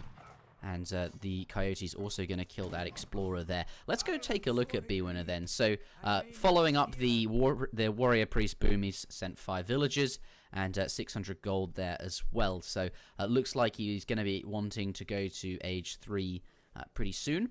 And that makes sense. Age 3 is just a lot better in this format than Age 3 is usually, because heavy cannons are really, really strong. I think if you put the heavy cannons in Age 4, then obviously Age 3 is just as good as it normally would be, so I suppose there's that, but heavy cannons are fun and we want to see them. So yeah, Fortress Age really good. Both players going to be wanting to get there, and Tadare almost macroed to do that. I really liked his start though with his Warrior Priest. He's now he's starting to catch up in terms of boom. The Warrior Priests don't count on the eco graph, but they are something he has available to him, and even going to pick up another Vil kill here. Yeah, right. And I do think they actually count in the... No, they don't. Never mind. My bad. They count in military, I think, maybe. But anyway, yeah, also, like you said, H3 is better in this format with the heavy cannons, but it's also easier to get with the factory on resources. It makes it just easier to go H3, because I feel like the factory is overall good for the defending player more than the aggressor. Just feels like you have more flexibility with that factory. You can just defend and mass more. You can also mass more as the opponent, of course, but you know, you have to cross the map or some stuff like that. And it just feels like as Brits here, you can safely go H3 against Aztecs when Aztecs don't have a front base. So yeah, they just boss H3. 8 minutes being an incredible age of time for Brits, obviously. Well, 8 minutes. Bwinner is still quite... Sorry. 8 minutes with 200 population. Yeah, that is quite impressive. Yeah. And getting idled as well. Like, it's insane. Yeah, so Brits did lose some Vils. He lost overall, let's check, 4 Vils, which is quite significant. But he might get some of that back here. There's 3 Vils that could go down. I think certainly 1, probably 2, but the Coyotes are now coming in, and maybe they can catch the Hussar. Hussar are a bit quicker, but the Coyotes going off at a nice angle to try and catch them there. Does pull one back, nice from Bwinner. Also lost a second one here. Can he get a third? That Coyote runner, ooh, not going to swing. So loses a couple of Hussars there, but he does kill a Vil. Yeah. I think they did boss a pretty good job, actually. Tadare did a good job of splitting his Coyotes, and Bwinner did a good job at dropping back the snared Hussars. So yeah, well, he killed 1 Vil and lost 2 Huss. It's not a great trade, but it's not terrible either. We have... Where does this come from? Did he age up with his Noble Huts? Yeah, I guess he did. And you get 2 on the SmackDown patch. All right. Yeah, I see. So these buildings are pretty strong, and they're not super forward though. Maybe he didn't feel comfortable taking map control with them just because he's aged up later than Brits. Then again, they will not matter too much when rockets come out, but he can train Arrow Knights from these Noble Huts. Yeah, let's take a look at units in queue. Rockets not in queue for British at the moment. That's still toggled on wood. But British is now coming forward. He's got Veteran, Longbowman, and Hussar in, and has a pretty scary mass here. Tadare hasn't managed to get his upgrades in just yet, although Elite Coyote actually coming in just now. But 2 War Huts, or Nobles Huts rather, are quite strong. So for the time being, even if the British army is better, he's going to be okay. They're quite strong buildings there. 13 mace coming out, and that's going to even it up quite nicely. Yeah, I like the Longbow Huss composition from Bwinner with a couple of Dragoons as well. I guess Tadare is going to answer that by making lots of Coyotes. He's also anticipating already the artillery with some Arrow Knights, but in fact, yeah, Bwinner is still on wood. Boss players got their factories on wood, in fact. And I am just a little bit passive, both of them. Maybe Aztecs has to make something happen soon, because he's still quite a bit behind in eco, and he should worry a little bit about doing some damages at this point, I think. Yeah. Looks like... Oh, I guess he's adding a town center on the right. And that seems like... I feel like that is also a good answer to the economy problem, because he's got 10 Warrior Priests, and the Fertility Dance is a thing. Maybe he can just pump out a bunch of Vils and catch up that way with 2 TCs. But currently that Explorer standing on the foundation, it is going to be scouted. I wonder if that's an answer. What do you think? What do you think? What would you prefer, the military resolution or the second TC? I think a TC takes a long time to pay off, and it's a little bit risky, and I'd rather see him being a little bit more aggressive. But regardless of that, Bwinner is aging to industrial soon. He's macroing for industrial and taking a fight at the same time. So let's see if that's a problem. Like, it's not a great time for Bwinner to fight, but he might be able to take the fight regardless. Looks like he's gonna be I feel alright. like spawning warriors here would be good as well. What do you think? It's a bit too far from the fire pit. I think, they come from the fire pit. I think For some reason, I thought they came from the TC. Yeah, no, they come from the fire pit, so it's too far. It's better to be on war dance. I wonder where the war chief is, though. It's coming in only now, and he didn't get smoking mirror or anything like that. So, it's actually a rather close fight. But these longbows are not gonna be challenged by the maces. And they're not upgraded. The maces are still not upgraded. That's a mistake from Tidere. So that looks pretty bad for him. At least Bwinner did cancel his aged up. He made like 10 hussars now instead of going industrial. So that's rather good for Tidere, I guess. But he just took quite a bad trade, and this newly constructed TC is gonna go down really quickly, and there's not much you can do about it. Poor TC. So. I'm telling you, TCs need to cost 400 wood. Make them even cheaper. Oh boy.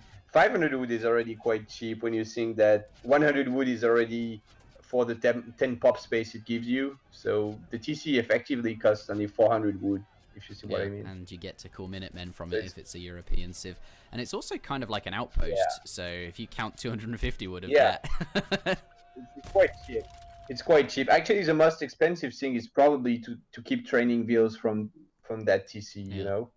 But the 500 wood investment is not that huge anymore. Anyway, we got Tidere trying to raid on the left side, but he's gonna find some walls. He does have a few arrow knights to get the walls down, but only 5 coyotes. I'm not sure what they're going to achieve there. Yeah, they're not going to provide too much protection. And Tidere now being pushed. Looks like Bwinner's just passing the war huts, or the nobles' huts, and is going to stop to siege them down.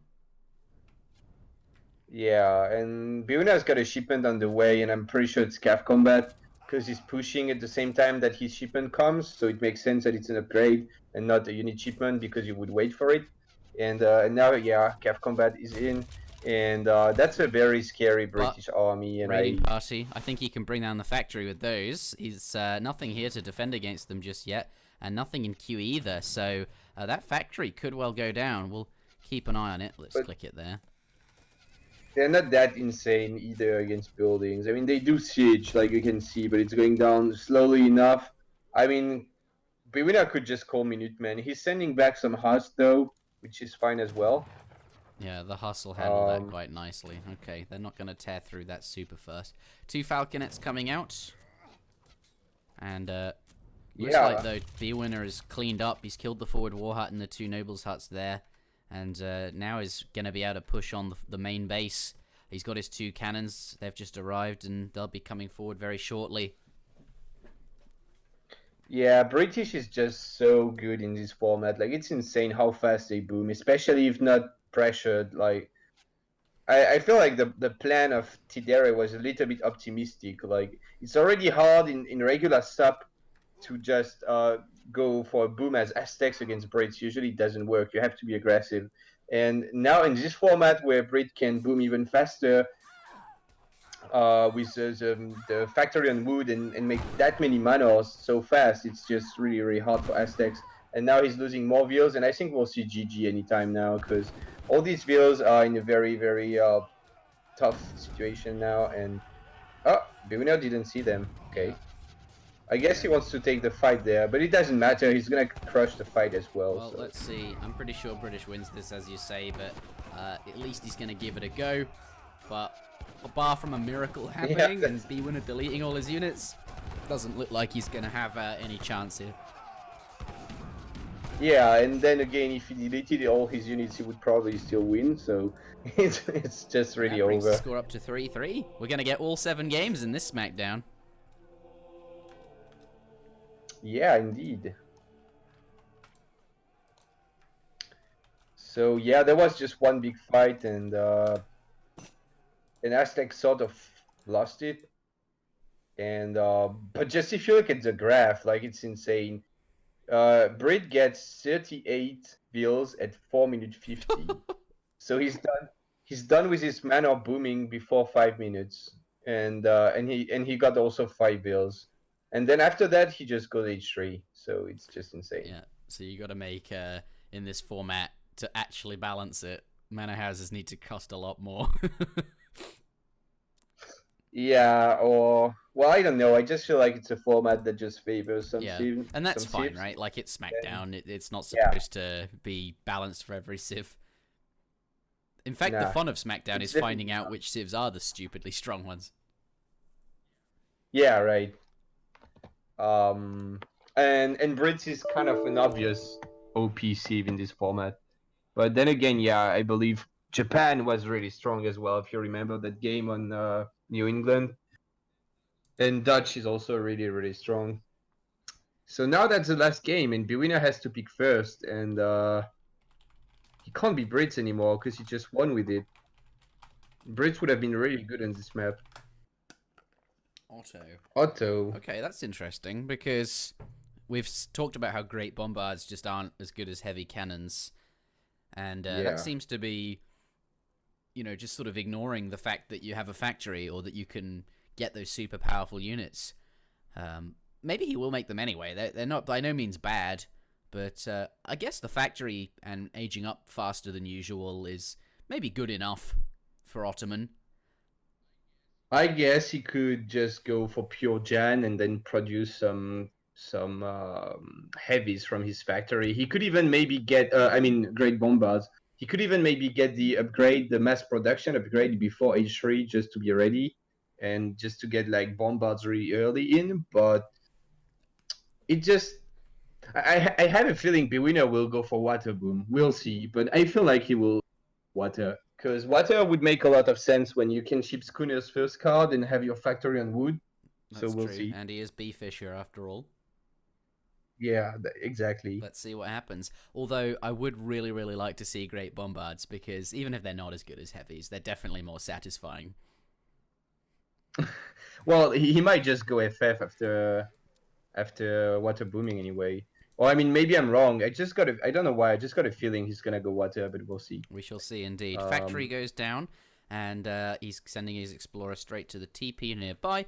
I wonder if he can get a second TP then. If you just toggle it to wood for a little bit, that could be worth doing, because he's got 200. He's got 400 wood total. Just put them all the vills on food now, yeah, like that, and then gather another 100 wood for your house, and you could just put down an extra TP. That seems like you'd be using your wood more effectively. But then I guess you might as well just make a mosque and not put the TP on. That's more or less achieves the same thing. Mosques are just about as good as a trading post, or half. I don't think you need a house anyway. So Oh, okay. he can just build 2 TPs and he's gonna do that, and I really like it. Well, now he could get a mosque as well, or maybe a third TP. We just put all the. I think he's just gonna instead, and I really like this choice. I think he's just gonna raise to age 2, and he's even getting the 40 food because he wants to age really fast, and then switch his factory to wood and just get a house and then a mosque or whatever he wants. But it's just more interesting to start clicking the age up earlier and then switch to wood right after, because it's not that much later, Yeah. right? I mean, if he's gonna click up at 1:30 anyway, you- so he doesn't mind delaying his mosque or You went up whatever. with the 700 food politician as well. Oh yeah, and he had 3 build on the way and he just canceled them, because he would lose a VL probably. You see now the 8th auto villager yeah. popped, and now he's gonna ship 3 builds again probably. See, he's still got his shipment ready. He canceled it and then he didn't ship it again. Maybe he just changed his mind and he's not gonna ship them Let's at take all. a look at his deck there. Well, you could just get an extra age 2 shipment in. That's fair enough. The factory more than makes up for 3 villages. And he does have schooners in deck, but he's not shipping it, so it looks like he's not gonna go So for that. not going to see a sea agenda, otherwise he would be already sending it, I guess. But just standing And outside we have the three the builds. 105 coin treasure, and he does get there first, cheeky bastard, and is able to pick that up. What's Tadare up to then? He's gone with the wood trickle as usual, business as usual there. He's not... Wait, what? Tadare got it? What the hell? Did you see that? I didn't watch. I guess he misclicked it and didn't actually pick it up. But he for sure should have gotten that treasure. Oh well, I guess he didn't that time. Maybe, yeah, I didn't see what happened, but yeah, that's unfortunate. Otto is nearly up though, and that's a very, very fast age. That's a very, very fast age indeed. Even with a factory, Ottoman gonna be up now. 400 food on the floor. There it is. And we'll see what he wants to do. He's got villagers forward to building a stable just there. And that's interesting, starting with a stable. A forward stable is even more interesting. And barracks. It's not bad against Russia for sure. But in this specific case, it looks like Russia is gonna go for water. And I'm not sure the Hussars are gonna achieve too much if I don't know. I guess Russia is going greedy, so he might have a window to just. Oh, okay. He's not just going for Hussars. He's going for for full rush, a Jan Huss rush. So that's interesting. Probably gonna see 700 gold coming now, and just gonna be really aggressive. And it's gonna maybe be a little bit hard for Tidere to defend that while also water booming. Yeah, especially like his blockhouse is just not in the right spot to defend against a rush either. But let's see how he handles it. Another blockhouse going up at home. That will be helpful for sure. And remember, he's still got some pretty good shipments. Russia have 5 Cossacks, which is really good, and 3 military shipments in general, which will be helpful for defending a rush. Most civs only have 2. But we often think of Russia as the one handing the rushes out and not the one defending against them. So this will be an interesting role reversal almost. Although I suppose he is up against the Otto, which are also quite good at rushing.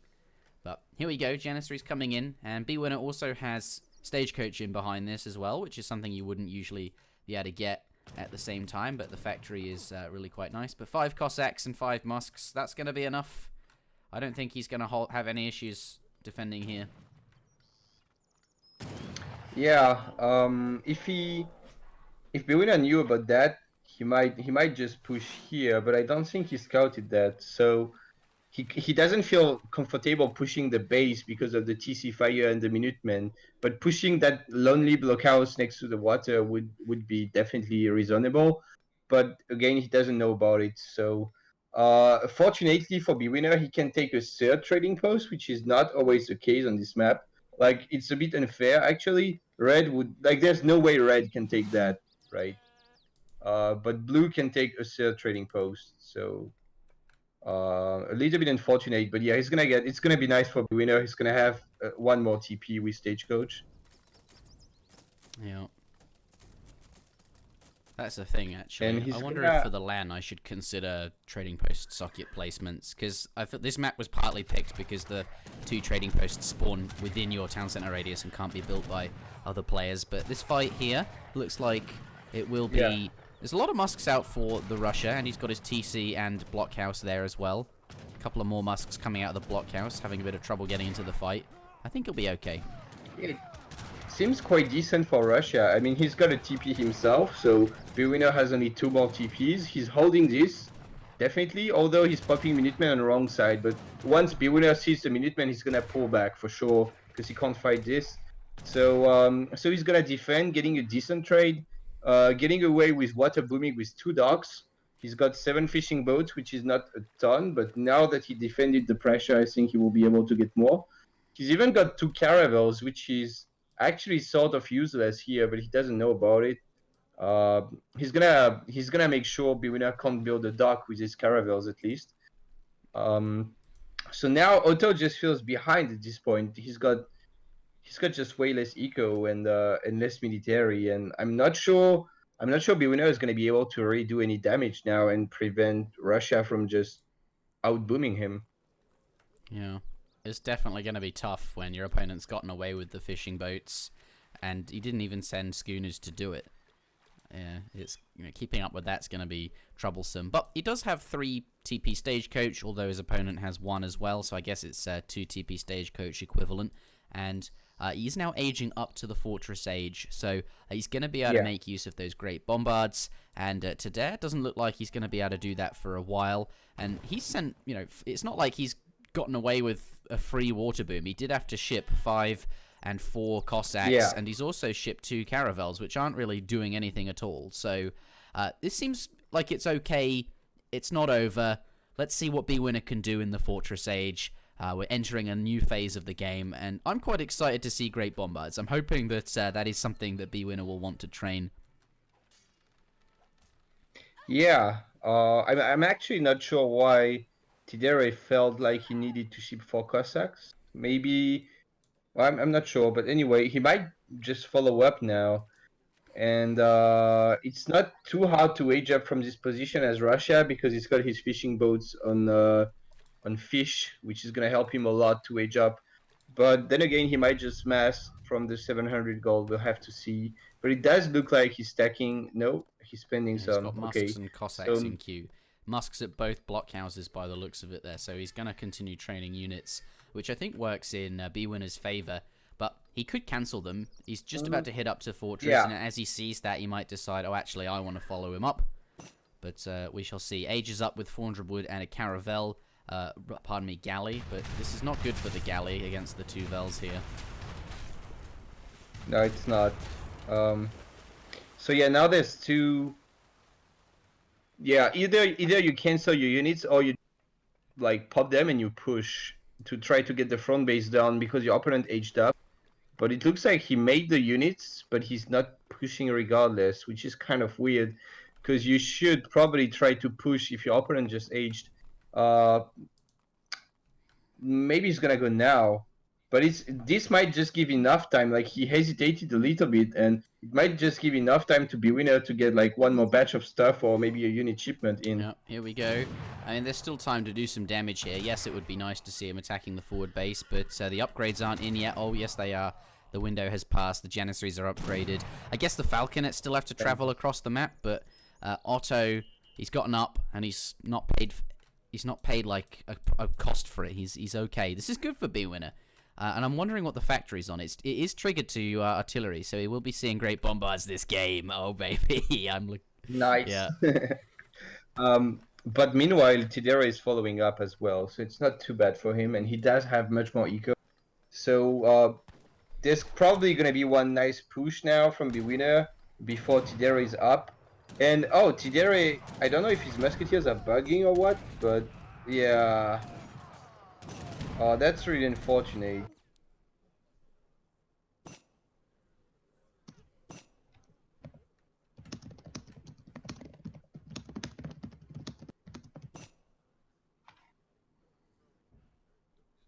There's that one wheel on the gold mine, at the corner of the gold mine next to the house. It's blocking all the musketeers. Yes. But that's really unfortunate. Now that he pulled back his villages, he can again move his units. But yeah, that's a big loss for Thar there. It's really unfortunate. Yeah, that's really painful. Ouchie. Yeah, if he could have moved back, then he wouldn't be in such a bad spot now, because he would have like much more musketeers left. Then again, it's not over. He's got much more eco. He might be able to remass after that, but it's much harder now. I don't know if he can remass. There's going to be a Great Bombard on the field in a second. I guess his factory is threatened here. I don't think he can save the factory as well, so that's another big eco loss. Yeah, that's true. Yeah. Oh dear. Oh dear. Oh dear. Oh dear, Kaiser. Yeah, that was really sad. I mean, it was a bug, kind of. It's just a passing bug. So, but let's see what Thar can do out of this position. He's remassing musketeers rather quickly, although some of them are AFK going. Okay, they're. Okay, there's quite a lot of musks there. Yeah, it's still Russia. He can remass quickly, and I don't know why Bwinner did not focus the factory. He's focusing the stables, and meanwhile the TC is shooting at the falconets, and it did actually kill one falconet already. So if Tidere gets his own 2 falconet shipment, Yeah, then he's going to be okay, because he's basically taken the other health down to half HP, but the Great Bombard is coming. His 2 falconets are in. And they'd have spawned at the blockhouse, and he's got veteran musketeers in as well. But the bombard is painfully slow to cross the map, so I think there's gonna be enough time for Tidere to kill Bwinner's falconet. yeah, let's see what kind of trade he can do. If he can kill the blue falc without taking a single shot to his 2, that would be really quite strong for him. Yeah, that falconet is essentially dead. If not, yeah, it's dead no matter what, because even TC Fire would kill it. Here we go. But yeah, so now time. there's a bombard. Yeah. And there's no way Tidere gets culverins anytime soon, and the factory might just get right click. Just I don't know. We'll see. Yeah, he's gonna get the factory down. I don't think Tidere can save it, and that's a really big blow to Tidere's eco. He's coming in now with his musks and a couple of falconets, but that's it. That is the factory there. An artillery foundry is now going down for Tidere. Let's see if he can get some culves out.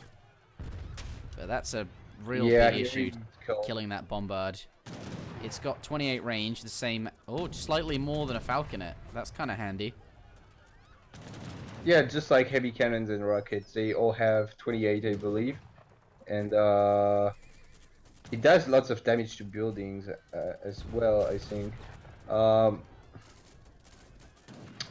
But there's like maybe enough, like if he can kill the bombard. Here's what you do: you wait for the bombard to fire, and then you rush the musks in because you know it takes so long to reload, and you just shoot it down before it can reload and shoot you back. If he can get rid of that bombard, I think like his army is fine. Like Russian army is totally fine as long as he can kill the bombard. But then there's the Mamluks as well. Bombard but will be coming very soon. Oh. Unless he's... Yeah, but if you can get... Oh no, he's back on coins, so there won't be any more bombards.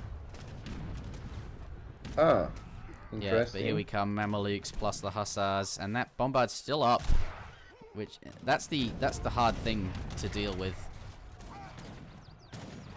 Yeah, and there are no culverins in queue for Tidere. He just made an artillery foundry, but didn't... Oh, the villagers though gonna kill the bombard. Nice. That's nice. That's nice, but it's a little bit late. He's already lost his main army meanwhile, but at the end of the day, you know, it's like there's not that many uni left for Otto.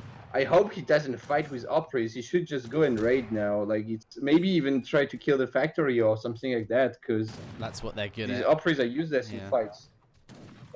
But they're not terrible in fights, right? They're 90 food and 60 gold is still kind of a cheaper Hussar with like slightly less stats. Well, a lot less stats, but it's obviously not what they're good at. They're much better at raiding. That's just what they do, killing buildings and villages. And there's no cab on the field for Bwinner, so catching them would be quite painful. And there's a couple locations where, you know, like here, or there, he might have lost a lot of bills if. Like, even here, Tidere has line of sight of that, thanks to the stagecoach, so he could have gone there with Opries. But anyway, the TC has been repaired, though, so it's not gonna go down that fast. And Tidere is remassing so much, but the problem is just that Bwinner doesn't spend his resources. Like, look at that, he just clicked industrial now, and look at how many resources he still has left. Yeah. It's just a big mass of unspent resources, and I think when he hits H4 and can come back with God Jans and stuff, it's going to be very, very hard for Tidere to do anything about it. He's currently behind in eco after losing his factory because of the 2 extra stagecoach TPs, and there's 3 TCs for Bwinner. Yeah, and they're auto TCs, so they're even better than regular TCs, I suppose. Yeah. Especially because it's got 2 musket grades on them. Yep. Looking tough, I suppose. But he has let up the pressure for the time being. So let's see if Tidere can get anything done whilst he's got a bit of breathing room. the TC still alive, but yes, sadly he did lose his factory, which is less than ideal. And the fish, I think, are going to be running out soon, but I guess there are whales to gather from. Looks like though Bwinner stacking a lot of resources. He's got 1,600 food and a bunch of gold as well. Now spending that, he's got 13 Jans in queue, so that makes sense. I thought for a moment he was saving to revolt or something, but... Oh, that would be one nice way to throw, probably, so I don't think he's gonna do that. Because he's just fine without revolting. He's ahead in eco and everything. Yeah, there's so. no need to do that. Yeah, I think he can just get, like, with the 1k gold from Jap and the wood he's got stacked, he can very easily get guard Jans, and then that's it. I mean, just guard Jans and the little bit of cav he's got, and he can crush the Russian army very easily. Although the Mams are quite low HP, we have to keep that in mind, but still. This is... like so many They're Jans. kind of low enough that building a mosque... Well, building an imam at the existing mosque might actually be not terrible. Yeah, it could definitely not be bad, since he's already got the mosque, yeah. And there's a small push on the... Oh, that's a straight-at raid. That's funky. I'm not sure what he's gonna do. We'll kill a villager there, and he can get away quickly in the caravel and return to where he needs to Oh, be. he does. Oh, yeah. Yeah, you're right. He does have the caravel, so it's alright. But meanwhile, well, the guard giants are just... like, there's nothing to challenge them, especially now that the streetlets are on the right. So, like, can you really fight guard giants with vet Russian musketeers, which are essentially regular H2 musketeers? Same stats. Like, yeah, so it's gonna be hard, and they have Jan cover as well, and there's some covering. What a Kolb's gonna do, but it's a nice debate almost, isn't it? You sort of like train a great bombard and make your opponent think you're going artillery, and then they like overcommit their resources to training culverins, and you just laugh at them because they don't need culvs. So everything's gone quite well for Bwinner this game. And it's fine. It's fine if you train culverins, even if your opponent doesn't train bombs, because then you can train heavy cannons yourself and cover them with your culverins from the opponent's culverins. But when you lost your factory, it doesn't work. So it's a little bit sad. And that, I think, is going to be yeah, the end of the game here. The guard Jans looking quite strong, and GG being called. Congratulations, Bwinner. He does pick up the 4th victory there, winning 2 in a row, and himself $50. But yes, thank you very much for watching, everybody. Yeah. And if you like SmackDown, maybe take a look at the Patreon. That's it from us, and we'll see you next week. Yeah, see you. I don't know why I ended that so quick. We could have done some some talking. Oh yeah, well, doesn't. I mean, it's fine. I mean, yeah, we could have talked about stuff, but I don't mind too much. But yeah, that was just really sad that his must got stuck there.